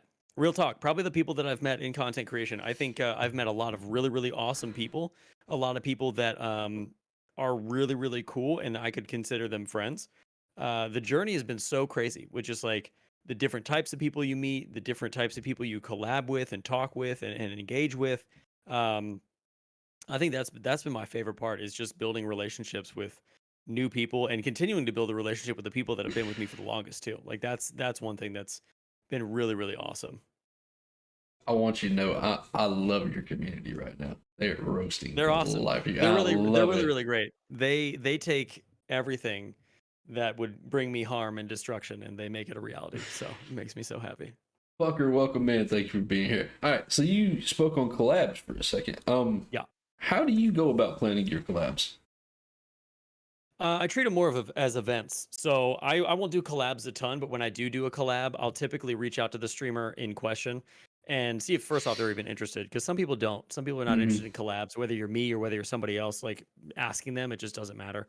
But I'll reach out to the streamer on Discord typically, or send them some sort of DM via Twitter, Instagram, or Discord, and just pick their brain a little bit, see if we could vibe well, see if we could work something out. Typically, I've been lucky because the people that I have reached out to, they know me from TikTok, so I have that foot in the door already. That they Mm-hmm. know what I'm about, they know who I am, so it's not just some rando coming in and be like, "Hey, collab with me."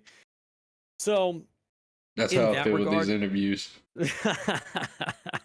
in that regard, it's been really, really nice.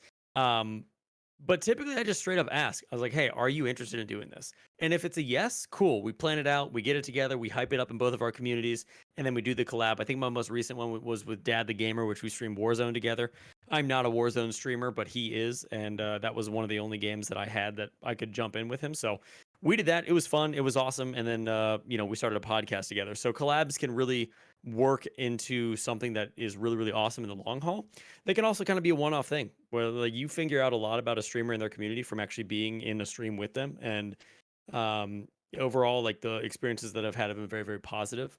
And that's kind of how I do it. I just cold call people. I ask them right off the bat. Like I make my intentions very, very clear. Like, hey, I'm contacting you to collab with you. So if you don't want to do that, just tell me right now. Otherwise, we can talk more about it and see what your thoughts are, see what my thoughts are, and we can plan it out and get it done.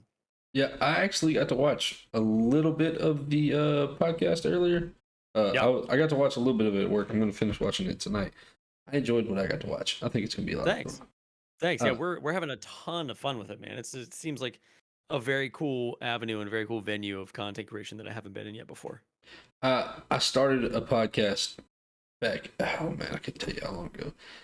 It was called Riddles Around the World. It was me and my brother, and we spoke about conspiracy theories and stuff like that. Yes, dude. And yes. I will tell you, I had an overabundance amount of fun doing it, and our scheduling conflict ended up happening, and we wasn't able to continue recording it. But I loved it so much, and it was just one of those, like, it got me more used to being able to talk to people. This is very, very early into, like, when I first started streaming.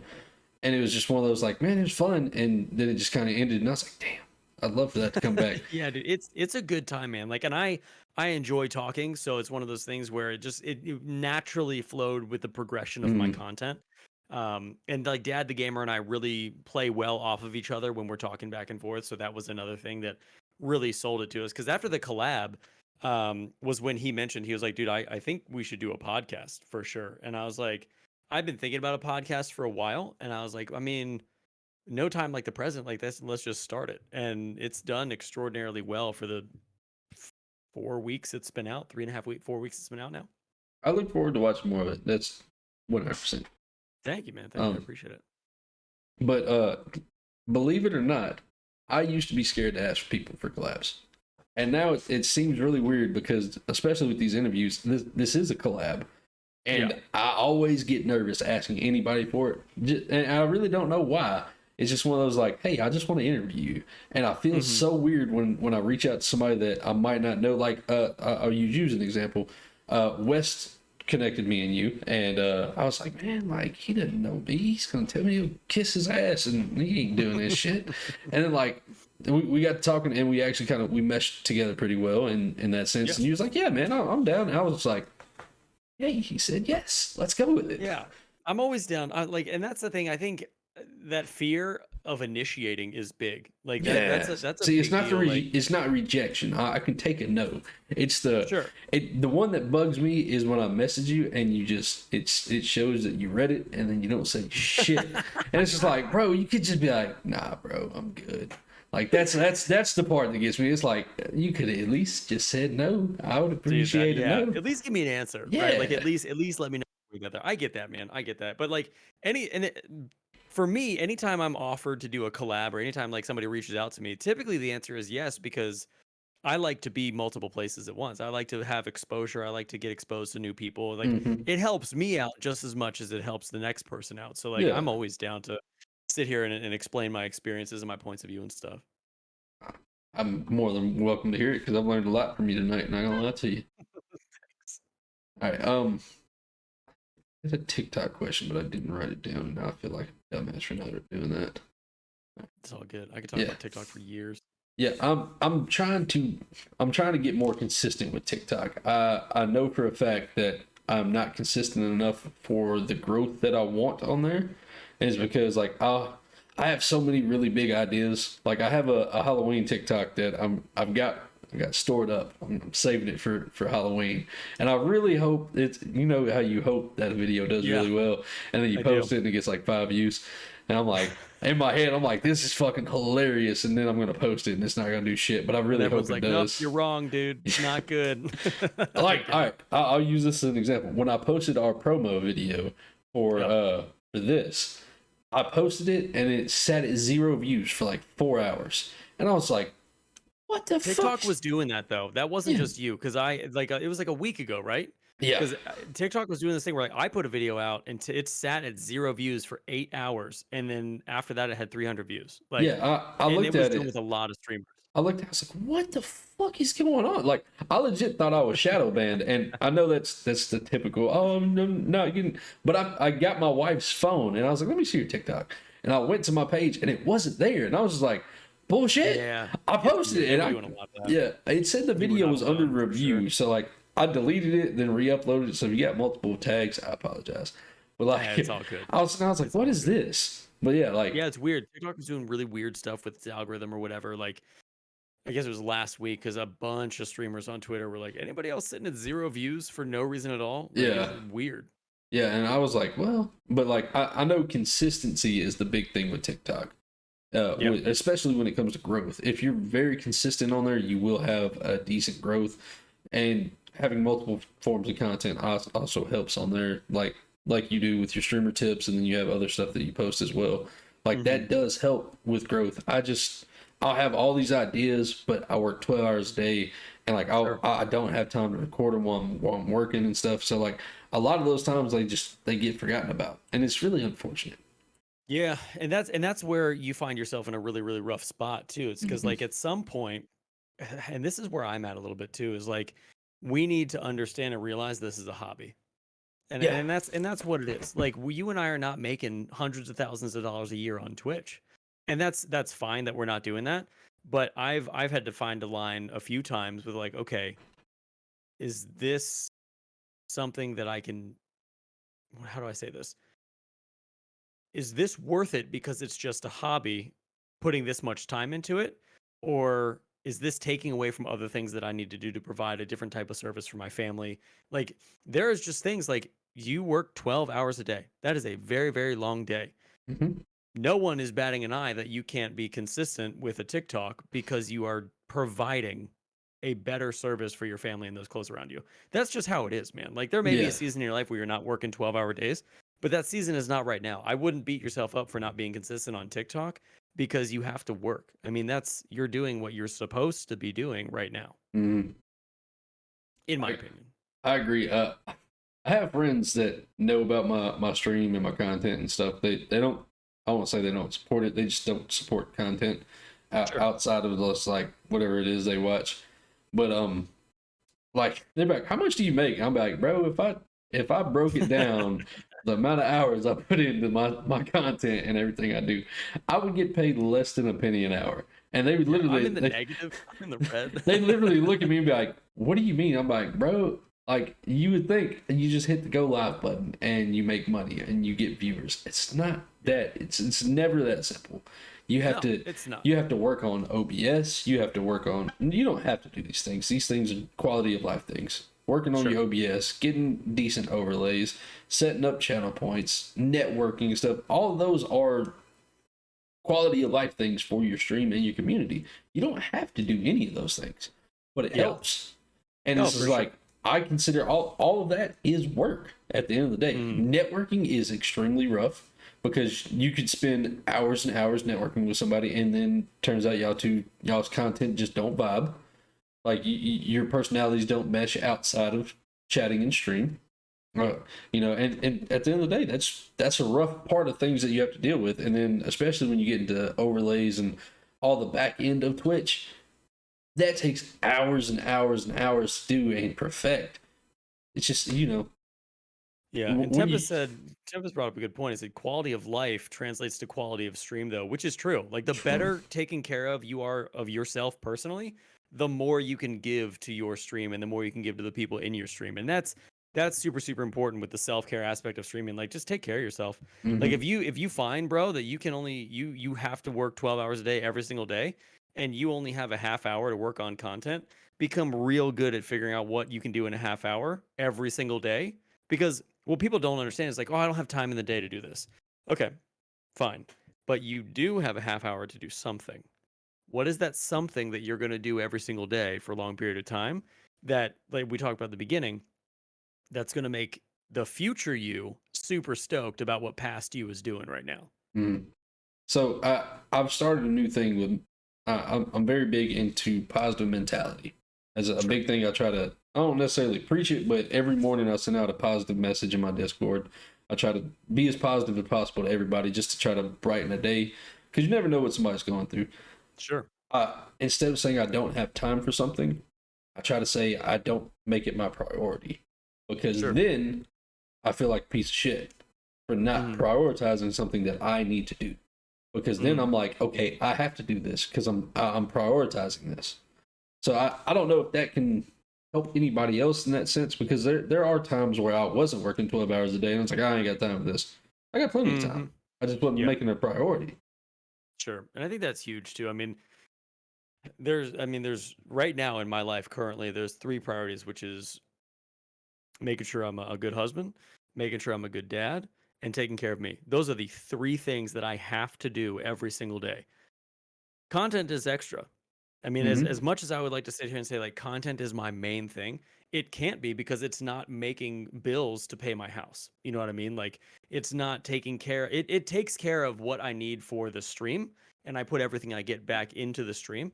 But it's a hobby. I don't like saying it's a hobby, but realistically, even though my hobby has gotten me brand deals and it's gotten me a really awesome community and it gets me some money on the side, it's still a side hustle. It's not a job for me yet. So it has to fall where the priorities put it, which is right now is 4 or 5. And I would love it to be priority number 1 or 2, but if I let stream take away from my wife and my kids, like, that just makes me a bad father and a bad husband, in my personal opinion. So it is what it is. You have a lightsaber? Oh yeah, dude. I'm jealous right now. I don't have a light. I got some swords. Yeah, dude. They reached out to me a week ago. No, it was like a few months ago, and they were like, "Hey, do you want to do a collab with us?" And I was like, "Yeah, I do, real bad." So I have a lightsaber. You know what? And I gave one away to my community and stuff too. It was dope. They're called Save Neo. They're super sick, man. You know what? I fucking hate you now. Yeah, it's cool, dude. Love your swords, but I have a lightsaber, so there's that. I have Tanjiro's katana right here. I'll put that up against you. That's a close. I'll hit you with second. a Hinokami Kagura. Don't try me. That is, I'm truly jealous right there. I see what you did. So I'm supposed to be going to Disney next year, and the only reason I agreed to the Disney trip is because I'm going to build me a lightsaber. Oh, I told you're going to Star Wars Land. Yeah, I told my wife. She was like, "Well, we're going to Disneyland." I was like, "I don't want to fucking Disneyland. I can care less about that." And mostly it's for my son and my wife. Sure, of course. My wife's.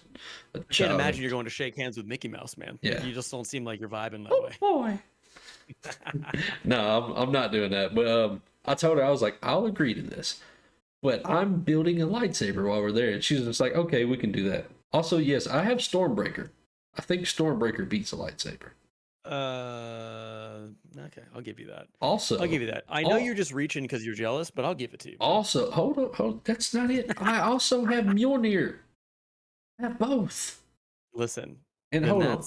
Okay, that's fair. But do you have a lightsaber though? Like you're listing all these awesome things, but do you have a lightsaber? I don't think you have a lightsaber. Watch what happens. And I see Captain America's shield in the background too. Yeah, I got that too. Now, you have your lightsaber, but I have. It's legit Stormbreaker. It's motion activated. That's the best. It's the best. I approve. It's going to be going off. I approve of this message. This is the kind of content that people signed up for. Yeah, that's going to be going up the side. I had to make myself feel good. Leave me alone. You have to. It's okay. It's okay. I don't have any of those things, but I do have a lightsaber, just overall. Just remember, every time you look at all your awesome stuff, just think Pastor does have a lightsaber, though. Like, the have-nots, dude. You know what it is? Just... It's the end of this interview. Yeah. He's made me jealous. He's made me jealous. I'll flip my desk and we're done. No, sorry, upset about Marvel Rift. Yeah, I'm a lot of people who don't know me, I'm a extraordinarily huge nerd. I might not look. I hide it super well, but I was gonna say I might not look it, but I'm a huge nerd. Anime, Marvel, DC. I'm not a huge DC fan, but I know enough about DC. Sure. Star Wars. I think I'm a bigger Star Wars nerd than anything outside of anime. Those two are probably my big two. You're a big Star Wars nerd, but you don't have a lightsaber? That's so weird, dude. That's like such an odd thing to have happen. Shut up, Pastor. Heard Black Adam was good. I heard Black Adam was trash.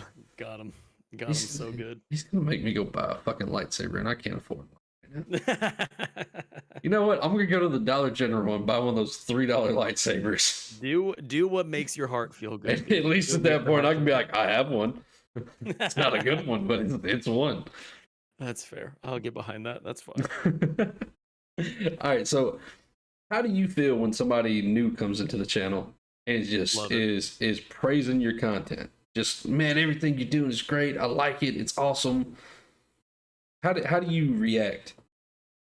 I love it. It's humbling. It's one of those things where I still can't believe I have the audience that I have.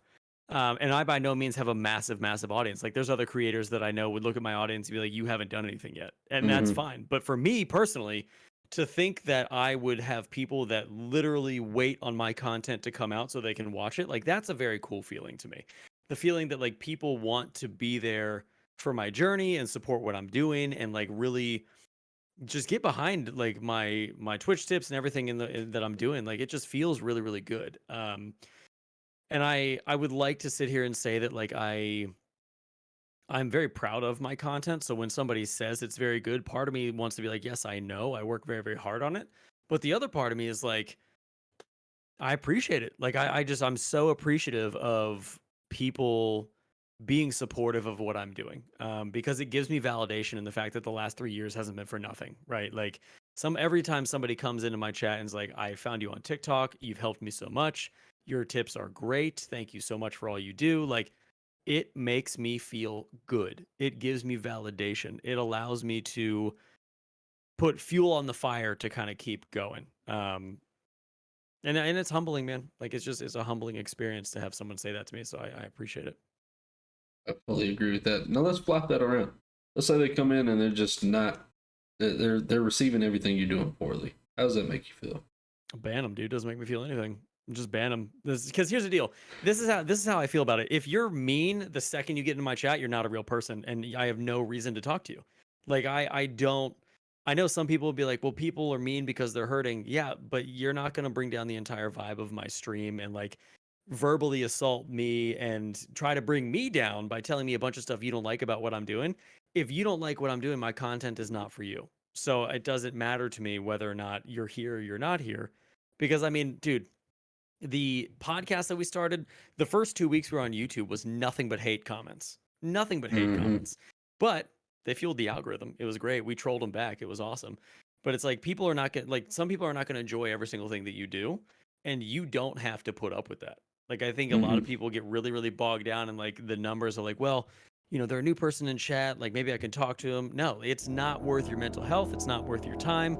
It's not worth your effort to try to convince somebody to like you or like what you're doing. They've already decided that they don't. So let them decide that they don't. It doesn't affect me in any single way. Like just go do what you're going to do. Because I don't have to talk to you. I can choose to leave that conversation, which my mods typically choose for me. But it really, dude, it doesn't mean much to me when people don't like what I'm doing. I mean, I've had hate comments on TikTok before. I've had hate comments on YouTube. I've had people come into my Twitch and try to blast me, and my mods get rid of them immediately. So, yeah. Right. When it comes to the hate, I'm going to ask you this, and you might not have an answer to this, but I have one. I'm going to share it with you. Okay. Do you have a favorite hate comment yet? Also, Punker, that I've received? Yes. Punker, welcome to the Great Heathen Army. I appreciate that. Yes. Favorite hate comment that I've received. Yeah, it sticks with me to this day, bro. To this day, I can remember it and I hate it so much. I was literally wearing this shirt. I was wearing a Gold's Gym shirt and I was doing a TikTok live. And this guy goes, "Hey, nice shirt." And I was like, "Yeah, man, it's Gold's Gym." And then he goes, "Too bad you don't go." It's the little legs. When I tell you I've never felt so attacked in my whole life after working out for 7 years straight, bro, I was hurt. I was hurt on the inside in a place of my soul that I didn't know could be reached. It was so bad. It was so bad. So that's my favorite one that I've ever received in my life because it's the one that stuck with me the most. It's like the trolliest thing I've ever heard in my life. Oh, that is amazing. I love that. That's it sucks. I've been other ones too, but that might beat the one that I got. So when I first started messing with my TikTok, it was mostly just me roasting people, me stitching videos and joking on them. I stitched this one dude's video. I said he looked like a Clover Valley version of Doctor Strange, and he did. He really did. I guess it was him and his community decided they were going to joke on me. So they had commented on a couple of my TikToks saying mediocre jokes at best. And then one of them saw that my Discord link was in my bio. He joined the Discord. And he's just like, this is probably the best joke I've ever heard in my life. Most original as well. He said I looked like a knockoff ZZ Flop. And I lost my mind laughing. And I was so mad because he left before I could have a rebuttal. And I wasn't even going to talk shit to him. I was going to congratulate him on finally somebody hitting me with something original. And I had to track this man down. I went to the video I stitched. I found his name. I clicked on it. I went to his Discord and joined. I was like, look, bro, no hate. That was fucking hilarious. I appreciate it. I got banned. I got kicked from the Discord 2 seconds later. I was like, I was coming in like saying thank you. That was cool. Yeah, geez, that's so funny. Hate comments are so ridiculous because you have to remember at the end of the day, like the people who are making hate comments don't like themselves at all, so they have to try to bring everybody down around them. But yeah, the Gold's Gym one was crazy. I've had a few more that have kind of been like intentionally like tried to be super hurtful. But it's just kind of like you just let it roll off your back because it's, I mean, what are you going to do? You're never going to meet them in real life. Like, what are the odds that you're walking down in a grocery store and some person comes up to you like, I was the one who left the hate comment? Those people are not that courageous in real life. What if they do? And then I say, okay. Like, what happens there? I'm typically, let's set the scene. Typically, I'm with my kids anyway in a grocery store. So if someone comes up to me and is like, I left you a hate comment, I'd be like, cool, man. Thanks. Sweet. And then I just walk away with my kids because I'm not gonna put my kids in front of that. You know what I mean? So it's like, it's just weird. I think a lot of it is just like shock value. This is how I handle that situation. I look at my son and I go, "This is what you do," and then you just send him to the stratosphere and be like, "That's what happens when you troll." And then you walk off and go get your bread and your milk, and then you look up and be like, "I'm sorry about your sibling." Yeah, your bread and your milk and the uppercut you just threw to that guy's face. All right, so let me ask you this. I've asked this question so many times, and it's almost always the same answer. I just look forward to hoping somebody hits me with it. Do you take any steps to hype yourself up before stream? No. Damn it. No, I don't. And the reason being is because if I even say that I'm excited about my stream to anybody before I stream, I have technical difficulties every time. So I don't. I literally walk down my stairs, I press the go live button, I mix up my freshen up, and I sit there and I wait. I literally wait like a psychopath behind my going live or my starting soon screen. And yeah, I literally like, yeah, I want you guys to know every single time that you guys see my starting soon screen, this is me. just waiting like a freaking serial killer, dude. It is absolutely ridiculous. And then after that, I start stream, and then typically like I'm just excited to be there in general. So like the chat is the one that hypes me up, and like, you know, that it kind of goes back and forth. But I don't sit here and I'm just like pacing around like, dude, I don't do any of that kind of stuff. I just kind of sit there and go. That's me right there. I'm so the only days I don't get as hyped as I normally do are the days I do the interviews, and that's simply because my camera is on Discord and my guests can see it. And I made that mistake and did it the first time, not realizing that my camera was on Discord as well because I was new to that. I'm over here, I'm fucking singing my heart out. So if you heard my intro music, I'm singing that the whole time it's going. I've had a few times where I've left my mic unmuted by accident, and people were like, "Hey, what's going on here?" And then like I got dumbbells right here. I'm over here lifting. I'm getting hyped up. I'm pumped and just getting hyped for everything. And I can't tell you, like I really thought more people would have some type of way to hype themselves before stream. It's funny. I think a lot of people just hit go live. I really don't think there's a lot of people that think too much about it. But yeah, I actually don't know anybody who has a pre-stream ritual. I don't know anybody who does that, except for you now. But like, I know more people who have after-stream rituals than pre-stream rituals. I think I talked with it's Chris Anthony. I did a stream with him Hmm. this interview a while back, and I think a lot of that stems from the fact that I have an athletic background.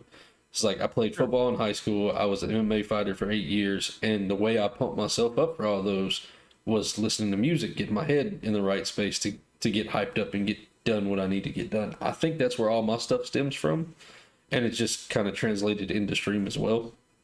I get that. So, I get that. That makes sense. well, yeah, anticlimactic. I thought I was going to have a winner there. Yeah. Sorry, dude. No, it's fun. I just like trolling people because that usually gets Wes to come back and he was like, God, why are you calling me out? All right. So, what interested you in becoming a content creator? um, the reason doesn't even apply anymore. But the reason that I wanted to get into streaming in the first place was because I was playing at the time Destiny 1 with two of my best friends, in the world. And we were really funny when we played together. Like we had good commentary back and forth. Like I thought we could be funny for people to watch legitimately. And I ran it by them. They seemed on board, like all this kind of stuff. And then I actually got serious about it and started streaming, and they never played with me. They never wanted to be around the stream. They never like it was a very weird thing. Um, so I thought the reason that I was getting into content creation was to have fun with my friends, and it turned out to be just like not that at all. Um, and obviously I have fun with different friends now because like the people I've met on stream and people I've played games with and that kind of stuff. But um, I think the overarching question that got me super interested was like, I wonder if I can. Like, I was just curious because I had been watching Tim the Tatman for like 4 years before that, like straight, because me and my wife would watch him all the time. He was super, super funny. And I was like, I wonder, how hard is this to do? Like, legitimately, how hard is it just to stream and see like where it goes? And my wife actually really encouraged me to do it. So without her encouragement, I probably wouldn't have done it. But yeah, I was just curious to see if I could, man. And like 3 years later, I definitely can. It's just I have to can longer Yeah, for this to really kind of snowball into something different than what it is now. But it was just that subtle question of like, I wonder if this is gonna work. I had the exact same start process, except mine was with Call of Duty. It Mm, wasn't Destiny. yeah. I had friends I'd play with every night. We were all super funny, super. We always played every night. Was always cracking jokes, laughing, and all that. And then I told them I was like, "Hey, I'm gonna start streaming," and I did. And then all the jokes and the funny stuff went away. Yeah. They quit. Yeah. They didn't quit playing with me, but a couple of them had more reckless mouths. And Hmm. when I asked them, I was like, "Hey, if y'all don't mind while I'm streaming, could you just tone that down or not say certain words?" And I had one friend literally told me, he was like, "When I'm playing with you, if you're streaming, I'm just gonna mute my mic." It's just like, Yeah, and that's where it gets weird. It gets really weird, and like you have to kind of draw lines. And I mean, the typical Call of Duty lobby is not family friendly. Let's just yes, say that. And neither are the people that play it typically. So that's difficult. That's difficult to deal with because on one hand you want like there to be no barrier between like you streaming and your friends playing with you, but hmm, there yeah. just is one depending on like what your friends do and what you want the stream to be. And It's one of those simply because you can say one thing on my stream and it could shut my entire streaming career down. yeah, It's not even yeah, something I said. It could be something that I allowed be said on my stream. yeah. Uh, None of my real life friends. Don't want to say that. There's like two of my real life friends that I know of that know that I stream. Nobody else knows. So like I didn't market my stream to my friends or to my like Facebook group or like anything like that. Like oh, I anyone that I knew did. from high school or college, like I didn't do any of that. So everybody that I know from my stream is a person I've almost never met in real life. Um, I probably pissed everybody on my Facebook friend list off the first month I went streaming because every time I went live, I sent my link to every one of them, and it oh my had gosh. zero returned. Of course, because people don't think you're serious. Yeah, I agree. Like it's one of Uh, those things where, as you're growing, people are like, how's that thing going? And then once you get big, people are like, oh, I knew him when he was small, blah blah blah. Blah. I was like, shut uh, up, no, you didn't. the one statement that I've heard, not necessarily recently, probably within the past 6 months, that I heard it multiple times within a month, and it pisses me off every time. Is how's your little stream thing going? that little stream thing. Be like, it's not little. It's something. It's huge to me. Yeah. Like Yeah, and shut that's the like thing too. It's a big deal to us and to other people. It's just this little thing that we kind of do from time to time. yeah. It's difficult. Tempest, to answer your question, are you asking what Call of Duty I started streaming, or which one did I start with from the jump? Because I started on Warzone on stream, but the first one I had was Modern Warfare, the original one. Yeah, I actually started as a COD streamer, and Call of Duty has not touched my channel in 9 or 10 months now. Probably longer Probably a than super that. smart decision Uh, overall. I ended up just hating Call of Duty. Like not hating to the point where I'll never play it. So like, let's say you messaged me off stream and was like, hey, you want to play some COD? I'd re-download it, I'd play it, and then I'd delete it again. But it's one of Yeah. those like, I fell more in love with the fact of talking with my chat and being able to just say, fuck the game, let's talk, and sit here and just turn a gaming stream into a just chatting stream. And I had that happen a couple nights in a row, and I was just like, I actually really like this more than playing the game. And then I was already at that tipping point where I was like falling out of love with Call of Duty, and I thought it was a better decision, not because of how overly saturated it was. That came into effect after I did quit, but it was just one of those like, mentally it was a huge relief switching from Sure. Call of Duty to something else, because I was enjoying Call of Duty for what it was, but then it would bring out a more toxic side of me on stream, which is true. Everybody who plays Call of Duty, something happens and it brings out that side of you. And I was just like, I don't want this on stream. I don't want Yeah. people coming into here, especially like if you come in my Discord or you see me on my other socials. I do try to be as positive as possible. I don't want you Sure. seeing me on another social platform and be like, yeah, he's a really positive guy. And then you come seeing me cussing out a 12-year-old on Call of Duty. It just, Yeah, I those get two that. don't translate very well. Yeah. You got to keep it, the brand kind of going overarching all the different. I get that, Yes. man. I think you're making the right decision with that. Shameless plug for my Discord, by the way. But I had something I was going to spiral off of that, but I'm not. I forgot. So well. All right. That's So, fair. what do you find to be the hardest part about content creation? Off the top of my head, I would say ideas for new stuff. Um, that's been super super difficult, and I think it didn't always used to be that way. And I'm referring mostly to TikTok right now currently because I have been making two videos. Well, first off, I batch my content, so I 2 days a week I sit down and I record for like 5 to 6 hours, and I record TikToks, YouTube videos, whatever else needs to be recorded, and then I put it out throughout the week. Um, so I've been doing that for at least for the TikTok aspect for the last 14 months, every single day, 2 TikToks a day, and it's been awesome.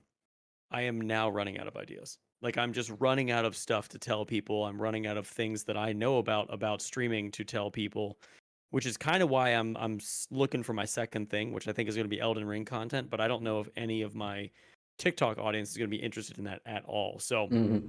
that's a little bit difficult. That's probably the hardest part of content creation for me is just keeping things fresh and keeping things relevant for people to want to follow me and stuff. Like I think TikTok right now is the only platform, and it's so funny because it's where I have the biggest audience. Is the only platform I'm struggling on to come up with new and original and higher quality content than the other people in my niche are currently doing. Like I have a huge fire ignited under me right now for YouTube. I'm really pouring a ton of content in on YouTube, whether it be shorts or whether it be long form videos or whatever it may be. It's just right now, I don't know if I'm burnt out on TikTok and making TikToks for so long and all that kind of stuff, but I did the hardest part for me right now is just coming up with ideas that I think people are going to care about. Mm-hmm. All right. You mentioned burnout right there. Do you have any steps that you take that, like, if you feel like, all right, I'm starting to burn out, that you can kind of put yourself back into the groove of things, to so to speak? Yeah, so I mean, it starts with self-care, really. I mean, it's a very very simple answer, but not a lot of people understand what that means. Like if you're running out of content and you're running out of ideas and you're really getting burned out on what you're doing, it means that you've just been doing it for too long and you've been putting too much stress on yourself and the pressures of that thing have no longer become fun, but they've become something that brings you down rather than brings your creativity up. So, step number one, you got to step back, reassess, see what you're really prioritizing, and seeing how important this thing is to your life that you are putting in front of the other important things. Like, for example, when I went through burnout probably about 3 months ago from TikTok, my family life was out of whack. I was constantly trying to make content, and I was not really giving as much attention to my kids or my wife as I needed to be. And if through that, like everything outside of streaming was suffering, and I realized that like the second things with my wife and I, like we were having some rough patches or whatever, like the second that real life is out of whack, it makes me not want to stream. It makes me not want to make content because the priority is the wife and the kids. Like Mm-hmm. that's just how it is for me. So I reprioritized. I stepped back. I made a bunch of content and then I took a break and I didn't make content for like a week. Even though I was still putting content out, I just took a break from it. I was like, I need to step back, reassess, take care of me. And I know this sounds so stupid, but like shower every day. Make sure you're eating, make sure that you're going outside, make sure you're, taking care of yourself so that you can come back and be creative. Because when the creative juices stop flowing, it's not that you've become any less creative. It's just the fact that you are so over what you've been creating and you're not pouring into other aspects of your life. Like, I think I'm a big believer in the fact that like there is some form of balance. Like in one aspect, like there's not a ton of balance when you want to do content creation and you pour your all into it. The balance is, well, content creation takes priority and the family and everything kind of gets shafted. Well, in some regard, there's a balance in terms of like you need to prioritize above everything else. You. Like you can only give as much as you're willing to give to yourself. And if you Mm-hmm. take care of yourself, you're going to find that you're going to come back from burnout a lot quicker than if you just try to take care of everyone else first or other things in your life that are not the priority. And I think number one priority has to be us as streamers and content creators, because if you're not taking care of yourself, you're not going to be able to give anything to anyone. I agree. I like that. It's a good solid answer to learn off Thank of. you. All right, let's flop that last question. We said what's the hardest. What do you think's the easiest? Easiest what? Easiest part about being a content creator. Oh, um, it's funny because like nothing in content creation is really easy in my personal opinion. But Flannels.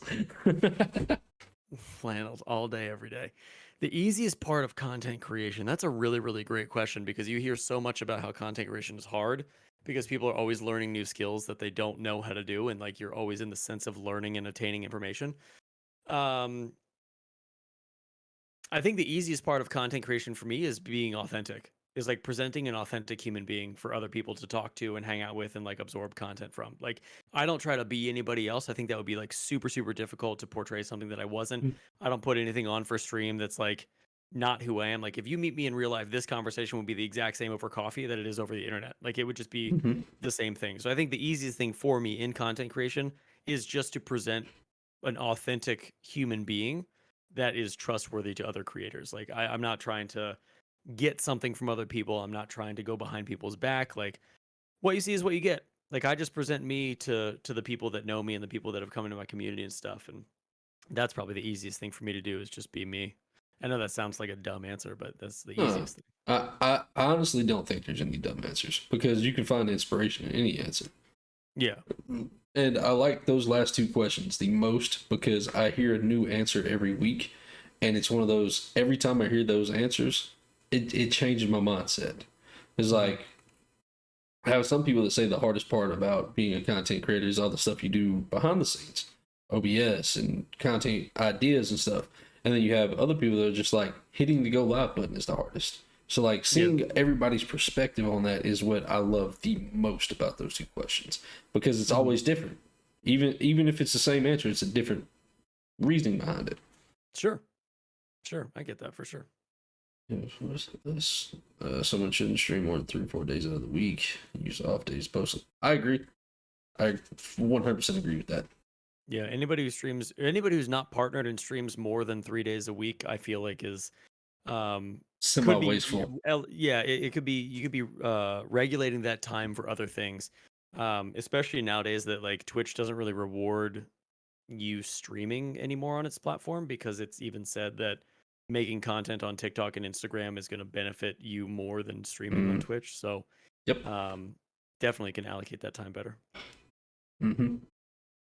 Now, this one's going to be in it. How do you stay motivated to continue pushing forward with content? How do I stay motivated? A lot of it is just like me wanting to be better, and me wanting to reward the person I'm going to be in 6 months for the hard work I'm putting in now. Like you can be motivated by like other people doing awesome things. You can be like inspired by other people to do awesome things. But at the end of the day, this journey is just you. It's just you. Like you can have really awesome friends around you that are like building your Mm-hmm. content up and your community is amazing and stuff. But if you do not exist, none of that exists either. So I stay motivated to try and outdo the person that I was yesterday, to try to better myself each day when it comes to, am I learning how to edit better? Am I coming up with better ideas? Am I keeping up with the people that I am inspired by? Like at the end of the day, it's just like me versus me. And if I can win that battle, typically, like it kind of goes well overall, I think. I'll take that. I agree with that. The only competition is with yourself. As long as you can beat you from yesterday, that's all that matters. Yeah, That means it's a step in the right direction. for sure. All right. This one's going to be a doozy, I do believe. What do you think is your greatest achievement so far since you started streaming? Or not necessarily streaming, just content creation in general. My greatest achievement in content creation. If you need kind of like a booster, I can tell you mine. Yeah. No, there's. I'm only thinking that because there's been a few things that have been really gnarly and awesome that have happened to me this year in content creation, and each one of them, like, I can't believe that they happened and like I Mm-hmm. attained that. But probably the biggest thing is where brands will send me stuff to make videos on. Like that to me is like the biggest success that I've had, because that's other people telling me I'm successful. It's not me telling me I'm successful. So like I had a company send me a mic and they were like, "Hey, could you review this for us? Put a TikTok and you can keep the mic." Never in my wildest dreams did I think that people would send me gear to make videos on, right? Like a year ago I would have told you were crazy. Like there's also like never in my life did I think I'd have 25,000 TikTok followers. Never did I think that I would be paid to make a TikTok for a company. Like there's a bunch of really big things, but I think overall I still can't believe that I'm having the success that I'm having currently. But I think the biggest success has been brands reaching out to me asking me to create content for them. That is huge, honestly. Yeah. All right, let's move it. When it comes to promotion, what do you find to be the most effective form of promotion for yourself and your channel? I don't do promotion. And it's what's crazy about that is like let me rephrase that. I let my content speak for itself, and if people find it interesting enough to come check me out, then I've done a good job. Right? Like if I provide enough value in my content for people to want to click multiple buttons to come and see me, then I've won. I don't use I when I first started, I used Discords and stuff to do like self promo channels and stuff. There was never any turnover from that. Like everybody who has come to my channel on Twitch has come from like four places. I had a few people come from YouTube. I've had a few people come from Twitter. I've had a few people come from the recommend actually a ton of people come from the recommended page on Twitch. I've had one person come from the podcast so far. But it's all like it's not me like doing self promo on things or actively telling people to come watch me on Twitch. It has been me just making content and people get curious about it and they come check me out. Like that's so I guess in that regard, the way I promote is just to be everywhere at one time and people find me and they come check me out. But um I've paid for a TikTok before, but it wasn't a TikTok that said like, "Hey, come watch my Twitch." So in terms of that kind of promotion, I really haven't done much. Okay. Um, I think there's a aspect that I struggle with. I do I use some of the self promo channels. I don't use every single body's. I do try to just put it out there just in case. somebody does, hey, well, let's check him out. I do think posting in a lot of the self promo channels and discords is a 1 to 0% turnover rate. I have got to the point where like in my TikToks at the end, I will kind of give myself a little promo for myself. Like, hey, I make content on Twitch too. Go check me out. Sure. Just more or less trying testing the waters, seeing if it works. I've had a few people from a few of the TikToks I posted. I'm pretty sure I found you through Johnny's Discord. Probably, honestly. But yeah, it's just one of those. I'm trying to test the waters on the right way of promoting, because a lot of the people who in my eyes are making it, and I say that with a loose definition, just people that are doing a lot better than me. Most of them say they don't promote at all, and again, like you said, you promote through just putting your content out there. I just don't think I prioritize my time properly to be able to do that specific type of not promoting. I guess that's the best way of putting it out there. Yeah, you also have to look at like where you're at though too, man. I mean, the majority of people aren't working 12 hours a day. So like, I agree. You having time to promote, or you putting out content to promote other than what you're already doing, like, dude, what you're doing is fine. What you're doing is absolutely fine for your particular circumstance in life. Everyone's story is going to be different. Everyone's life is different. Everyone's work schedule is different. Bro, if I had to work 12 hours a day, I would not be streaming. Like, the fact that you are doing that is incredible. So don't get caught up on like what you can't do, because you are already doing an immense amount of stuff that doesn't necessarily involve streaming, but you're putting the priorities where they need to be. I'll tell you this because I've had this conversation with a few other people. I had a friend ask me why I still stream and why I still make content outside of streaming when I work as many hours as I do and as often as I do, and it's because this is my dream. My dream is to be a full-time content creator, to be able to say I made it as this, because I do believe in myself. I believe I can make it. Again, like you said, circumstances are weird. I can't put my full attentions into it at the moment, but I believe in myself to the point of being able to do this. And that is why I refuse to give up, because I say this, and it might touch your heart as a father. I don't want to look at my son and say I gave up on my dream for any reason, because later in life, when he comes to me and says that this is his dream and he's chasing it, I don't want to look at him and say I gave up on my dream. I can't help you chase yours. So I'm going to keep chasing, and it might be a very long road before I can say I made it, or I might not ever get to the point where I say I made it, but I'm going to keep chasing it. Yeah, and dude, also, man, like, because I resonate that with too. Obviously, as a dad of 3 kids right now, it's like I want the work I'm doing now for them to look at when they're like 4 or 5 years older than they are currently, and be like, Dad started a business from nothing. Like, that is super, super awesome. I also want to show them that dreams are possible. Like, I want to show them that if you work hard enough, and if you are good at what you do, and you provide value to people, you can make things happen. Like, it's just, it's great. And success will look different for every single person. Obviously, like, some people want Twitch partners, some people want to like brand themselves and, LLC and all that kind of stuff. Like, it's different for each person, but I want to show my kids that stuff is still possible, that you don't have to sit there and work a job that you hate, and you don't have to, like, I don't know. I agree with you on that. I want to make sure that they can look at what I've done and be like, well, Dad, you did this, so that means I can do X, Y, or Z. Like, that's huge, man. As a father, that's so big. So I get it.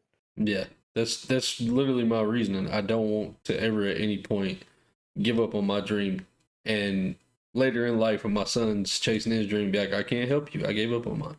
That's just the mentality that's in my head. I don't want to give up on mine, because I don't want them to see I gave up and then be like, oh well, you gave up on yours, it's okay for me to give up on mine. I don't want that. Yeah, I gotcha. All right, so question: would making an LLC out of your brand be a good? Yes, it's a phenomenal idea.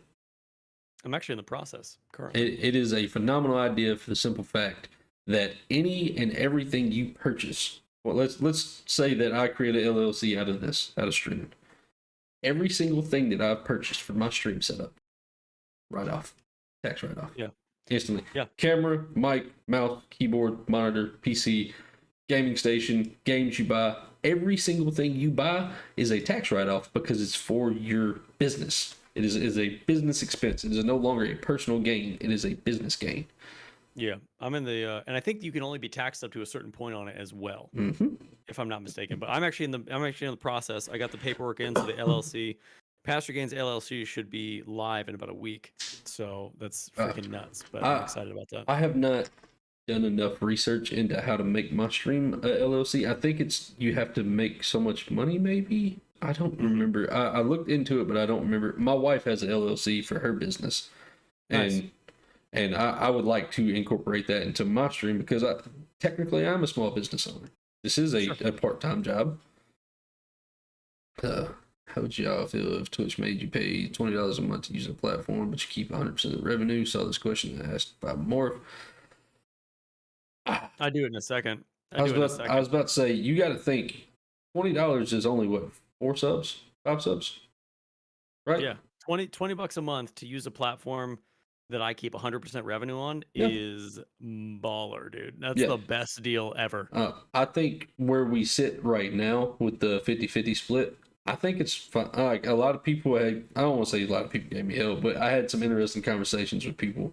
I think the 50-50 is fine. It sucks. I do wish I made more of the money that I get, but I don't have to pay for server maintenance. I don't have to pay a fee to just go live on this platform. There's a lot of extra things they could charge us for that they don't. So I think the 50-50 is a not fair, but also fair, if that makes sense.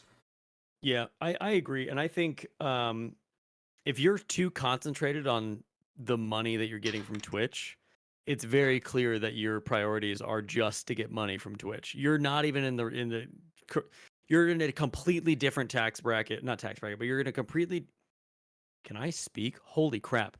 You are in a completely different bracket than content creators. Like content creators know, okay, I have 50-50 split from Twitch. Cool. Okay. Over here, it's not, oh my God, I only have 50-50 from Twitch. I can't believe they're not giving me more money, blah, blah, blah, blah. The people that complain about that are not making content or not having revenue come in from any other platform. Also, they get so hung up on it. I think it's a good about 80% of those people haven't even seen a Twitch payout. Yeah, probably. Those are the ones that complain the most. Yeah. Also, yes, Pastor AP would like to know if he could chat with you about that process. I would actually like to talk to you about that at some point as well, if possible. Yeah, I'm definitely. I mean, obviously, I'm down for that. I'm definitely going to make content on it as well. Like, hey, here's how I did X, Y, or Z. It helps right now. My dad's a lawyer, so like I have a foot into that building that deals with all the LLCs and all that kind of stuff. So for me, it was very, very easy. I was like, "Hey, Dad, can you give this paperwork to these people, and then I'll sign whatever?" And he was like, "Yeah, sure, it's fine." And then like for me, it was super, super easy. But I will make detailed video, and I'll be able to talk at length about how I did it and what I did it and what I'm going to use it for. Because like you said, tax write-off is amazing. I'm going to write off literally. I'm about to make a stream room in my new house, which is going to be completely written off. So I was about to say that can turn your phone bill, your electric bill, or part of your electric bill, your internet bill, and there's another bill. All those can be written off as well from doing that. So it's an extraordinarily smart thing to do if you're capable of doing it. Yeah, I'm excited about it. I'm excited to see what happens with the brand too, because having PastorGainz LLC on a business card looks a lot better than just PastorGainz. So we'll see. All right. Next question. Also, chat, I'm going to let y'all know. Tempest, thank you for the alert, by the way. I didn't miss that. We are going down to the last couple of questions here. So if chat has any questions y'all would like to ask myself or Mr. Pastor here, that would be the time to get them out there. We'll answer any of the questions y'all have. Also, Pastor, if you can find us somebody to raid, that would be greatly appreciated as well. Yeah. All right. So when it comes to organization, how important is that when it comes to content creation? Immensely. It's super important to be organized and have a procedure for almost everything you do. Like I said before, everyone has a different life, everyone has a different work schedule, everyone has different stuff. So your schedule and your procedure for being organized is going to look completely different. but it's incredibly I keep wanting to say it's incredibly organized. It's not incredibly organized. It's important that that you were able to figure out your organization, because without that, a lot of us batch content. You're not going to know when to batch content. You're not going to know, what you need to do, when you need to do it, especially as you get bigger. As you get bigger, like for me, for example, I have a Notion calendar, and it tells me the days I'm streaming, the days I'm doing collabs, the days I'm doing podcasts, the days I'm recording content, the days I'm like, it just tells me when I'm doing stuff, because I have so many other things I have to keep track of, like three little minions under 5 years old, that I don't get to think for myself really anymore. Like my calendar tells me exactly what I need to do. If somebody tells me when they're doing something and then I forget about it, that's going to make me look unprofessional. So organization is massive in content creation. I fully agree with that. I've learned that I was going by the organized chaos method for a while when I was doing my content, and I learned very quickly that's not exactly the best way to deal with things. The I will say, as far as like organized chaos, my PC is completely organized chaos. Like if you tell me where I need to find something, I'll find it. But just give me like 5 minutes, because none of my files are in the right spot. None of my stuff is separated the way it needs to be. And then like I'll have a hit of motivation where I'm like, this is what I'm gonna do, and then I'll start doing it, and then I'll get distracted by something. I'm like, what was I doing again? And then like I have a bunch of half-assed done stuff, and I'm like, oh, I'll get to it later. Yep, I get it, dude. I get it. All right. The chat's asking some really good questions. I'm gonna get to we'll get to those in a few minutes. I promise. All right. What is something in this past year, one piece of knowledge you learned in this past year that you could give to anybody else that has helped improve not only you but your content on all your platforms? Every platform rewards consistency. Every single one. There, like you can argue against any algorithm you want. Every single platform rewards consistency at some point. So you just need to make the decision to not stop. I think that's been the biggest thing, is like so many people start this and they're like, oh, it's not going as fast as I want it to go, or oh, I'm not having as much success as I thought, and they stop. That's I think that's what separates a lot of content creators, is like I have made the decision just to not stop. I don't know where this is going, but I know that if I don't stop it and I continually get better at it, it's going to be something great. YouTube rewards consistency. TikTok does. Twitter does. Instagram does. Twitch does. YouTube gaming does. Like it all rewards your time that you put into it in some regard. So if you just make that decision to be consistent, you're going to experience growth and dividends at some point. Agreed. Now I didn't know that they all reward consistency. That's good to know. Yep.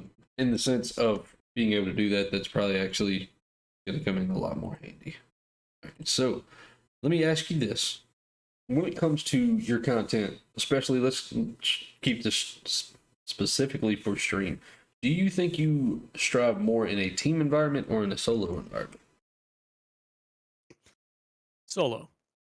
I really enjoy just chatting stuff, and a lot of that is obviously like I'm the only person on the screen. So solo content is where I think I excel a little bit. It is fun every now and again to do some team content with like a Minecraft server and a bunch of people in the community, or playing games with community members and all that kind of stuff. Like that can be fun, but I think I really excel when I'm just doing the just chatting stuff and being authentic and hanging out and just having a good time. Okay. Final question before we jump into the chat asking us questions. If there's one piece of streamer advice you can give to a brand new streamer that says, hey, Pastor, I'm going to start streaming tomorrow, what is one piece of advice you give?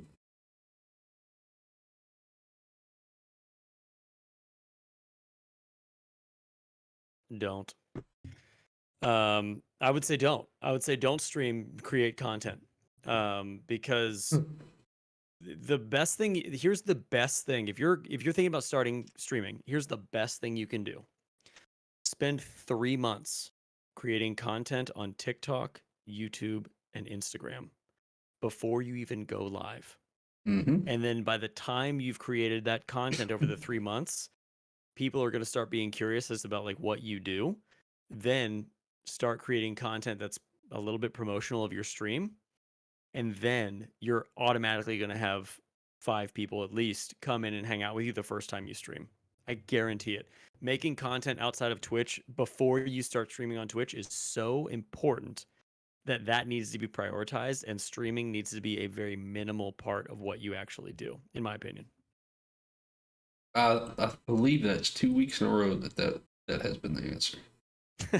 I'm pretty sure that was the answer I got last week as well. But I fully agree. I think that creating content outside of just streaming is more important than streaming, because that's where a majority of your growth is going to come from. That's where a majority of your followers and supporters are going to come from. Yeah, 100%. Personally, I didn't start. Sorry, fucking hiccup / burp. I didn't start posting any TikTok or any of my content outside of streaming until I had been streaming for like 8 or 9 months. Yeah. Mm-hmm. So I definitely agree with that statement. Well, ladies and gentlemen, that has concluded all of my questions. Now we can jump into the chat. Let y'all ask any questions. If y'all have any questions for either myself or Pastor or both of us, now is the time. We are going to go back and read a couple of these questions that was already put in the chat. I'm going to let you take this first one. Said, question for favorite Star Wars material, character, book, or game, etc. Just not a major motion picture. I know my answer. Oh, that was good. I'm going to dig a little bit deeper, though. Gunji. What the heck is Gunji? Gunji is the only Wookiee Jedi. Oh, I know you're talking about. He's a green lightsaber, right? Yeah. Yeah, I know you're talking about. I might have said his name wrong, dude, but The Force Unleashed is one of the best pieces of Star Wars material I think ever to be released. It's so amazing. That and Knights of the Old Republic. Any Knights of the Old Republic cinematic or lore or whatever is top tier compared to anything we have in the cinema. I want Star Wars content to do one thing. Quit giving us the same Skywalker shit. I don't care about it no more. You know what I want to see? Done so well. Yes, the thing that I want to see the Star Wars of old from the books. I want to see it where it's an army of Jedi versus an army of Sith. This whole rule of 2 shit. Can we throw that out, please? Can we get back to the point? Cinematic from Star Wars: The Old Republic is god tier. It's always a bunch of Sith fighting a bunch of Jedi, and the fighting scenes are amazing. Phenomenal. I really think Hollywood specifically needs to sit down and be like, listen, I understand Jedi, like the lightsaber effects and everything are probably expensive, but can we just get like 4v4? That's not. I feel like that should be in the budget. Anything else to just bring that to light would be fantastic. Yeah, and force powers. Can we please just expand on not the force pull or push, or the where they just suck the lightsaber back to them and then they're good. Just really expand on the force powers, because I feel like they've done an incredibly terrible job at that. Yeah, I agree. I think some of that has the problem with CGI at the time. You just couldn't do it, but now is no excuse. Yes. AP says Jujutsu Kaisen or Demon Slayer.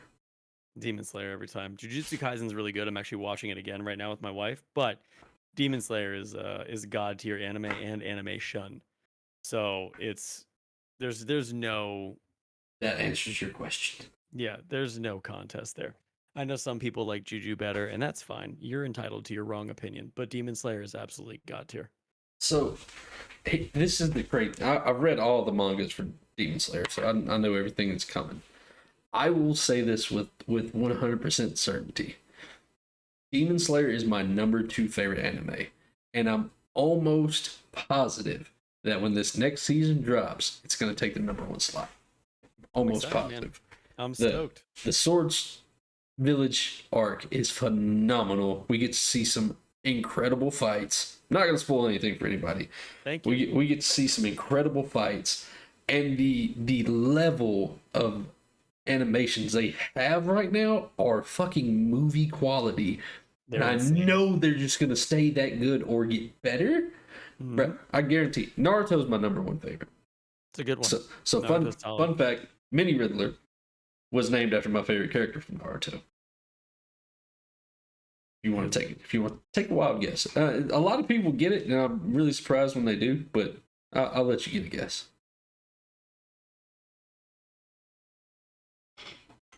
trying to think of all the characters. It's been a while since I've watched it. Boruto. Sakura, It's dude, not for Boruto. sure. I'm not naming my son after Sakura. What the hell? No, it is Jiraiya, the Pervy Sage. No way, your son's name is Jiraiya? Yeah. Swear Bro, God. how did your wife let that slide? Fun fact. Both the names I had picked out, male and female, were both from animes. And this is the crazy thing. So my male name was Jiraiya. My female name was Urza from Fairy Tail. I haven't seen Fairy Tail. I couldn't get into it. It's phenomenal. It's great. So everyone says it's good, but like I try to get into it and I'm like, you I'm have not gonna be watching you Fairy have to Tail get first. past like season 1. Season 1 is just like an intro for everybody, and then season 2 is when everything starts picking up. It's kind of like Game of Thrones, where like the first couple episodes you got to get past, and then it's phenomenal after that until you like the last 2 episodes. We're not going to talk about that. That's a whole nother debate. They can just scrap that and give us a whole new season. I'd be okay with it. But yeah, Right. we were discussing names for kids. The actual first name was going to be Atreus from God of War. I'm a huge God of War fan. It's my favorite game of all time, and I just really like the name Atreus. And she was okay with it. She wanted to name him that. And I was at work one day, and my friends was making fun of me because I'm a redhead. I'm a bigger guy, and he was like, "You should name your son Choji." And I made the joke. I was just like, so I have a story that will go with the Choji thing that they knew about, and I was just like, you know what? If he's a boy and he's a redhead, I'll name him Choji. Why not? Because I'm a fat guy. I was always really sensitive about my weight growing up, and I was like, oh yeah, Sure. we'll do that. And then like about 3 seconds after I said that, I was like, nah. I was like, if I'm gonna name him after my favorite character from Naruto, I'm gonna name him, or if I'm gonna name him a character from Naruto, it's gonna be my favorite, and Jiraiya is my favorite. So like, I approached my wife and I was like, these are my 2 names. Let me hear what you think. She thought Jiraiya was a better name for a girl, and Urza was a better name for a boy, because she was reading Urza as Ezra, and I was like, Oh yeah. and she tried to convince me for like a month to swap them. I was like, you've lost your fucking mind. No. I was like, this is a hill I'm dying on, or we're just going to name something else. Yeah. That's funny, dude. So, the Choji story, the reason they suggested that, I stated I was an MMA fighter for about 8 years. I was in training for one of my bigger fights, and this dude had climbed on my back and had me in a rear naked choke. And I stood up with him, and I jumped in midair to like land on my back to land on him. And when I jumped, I yelled super expansion jutsu. So that kind of stuck with me for a while. And that was the reason they wanted me to name him that. That's funny, dude. Oh my gosh. Did he recognize it? Did he recognize what you yelled? Yes, it was my brother who was on my back, and he's a bigger anime nerd than I am. Love it. What is an anime you didn't get to finish that you wish you had? High School of the Dead, Kenichi Most Disciple. For me, I don't know. I don't have any anime that are not finished that I've tried to watch. Yeah, I was about to say, Kenichi, they never finished Kenichi, and that's a really good one if you haven't watched that. Highly suggest it, because you can learn actual fighting techniques from that show.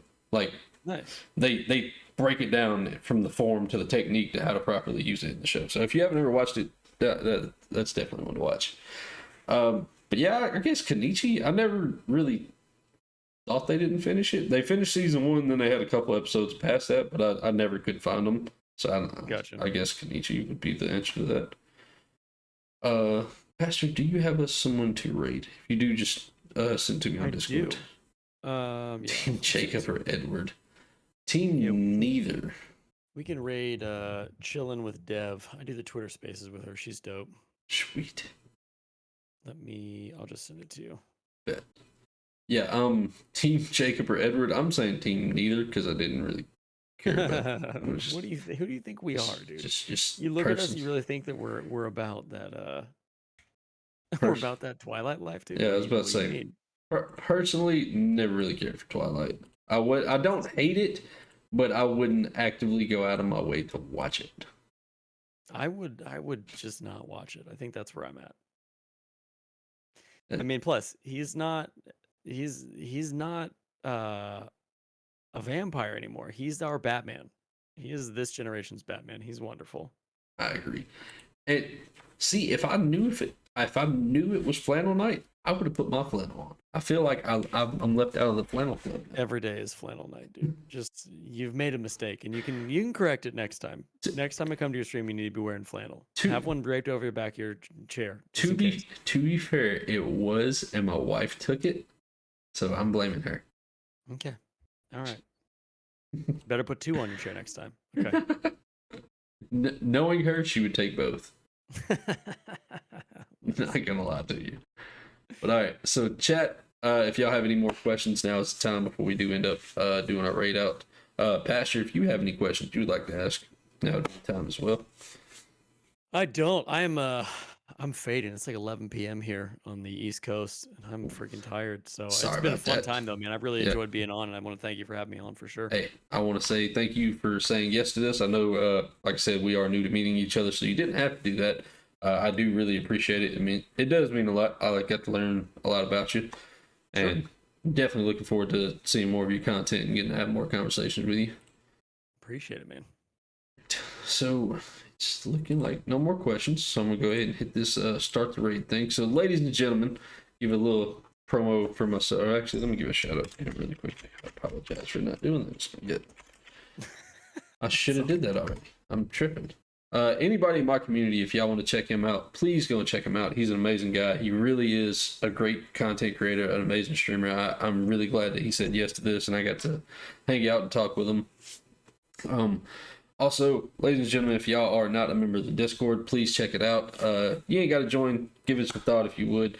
I do try to be motivational in the mornings. I have a conversation with anybody that talks in there. Also, the YouTube channel right there, I am trying to post more content. Again, not edited or super fancy, but I do post content. Also, here's the link tree that will take you to any and all of my socials, my TikTok, Instagram, Hover, all those fun ones. If you'd like to check me out over there, I do make funny content. Or at least I think I do. It's probably stupid, but it is what it is. That's all that matters, dude. That's all that matters. But we are going to be raiding out with Chillin' with Dev. If y'all are a member of the Great Horde, that is my subunit, drop those raid emotes in the chat. If not, just say Viking raid. Let them know that you're coming from Viking.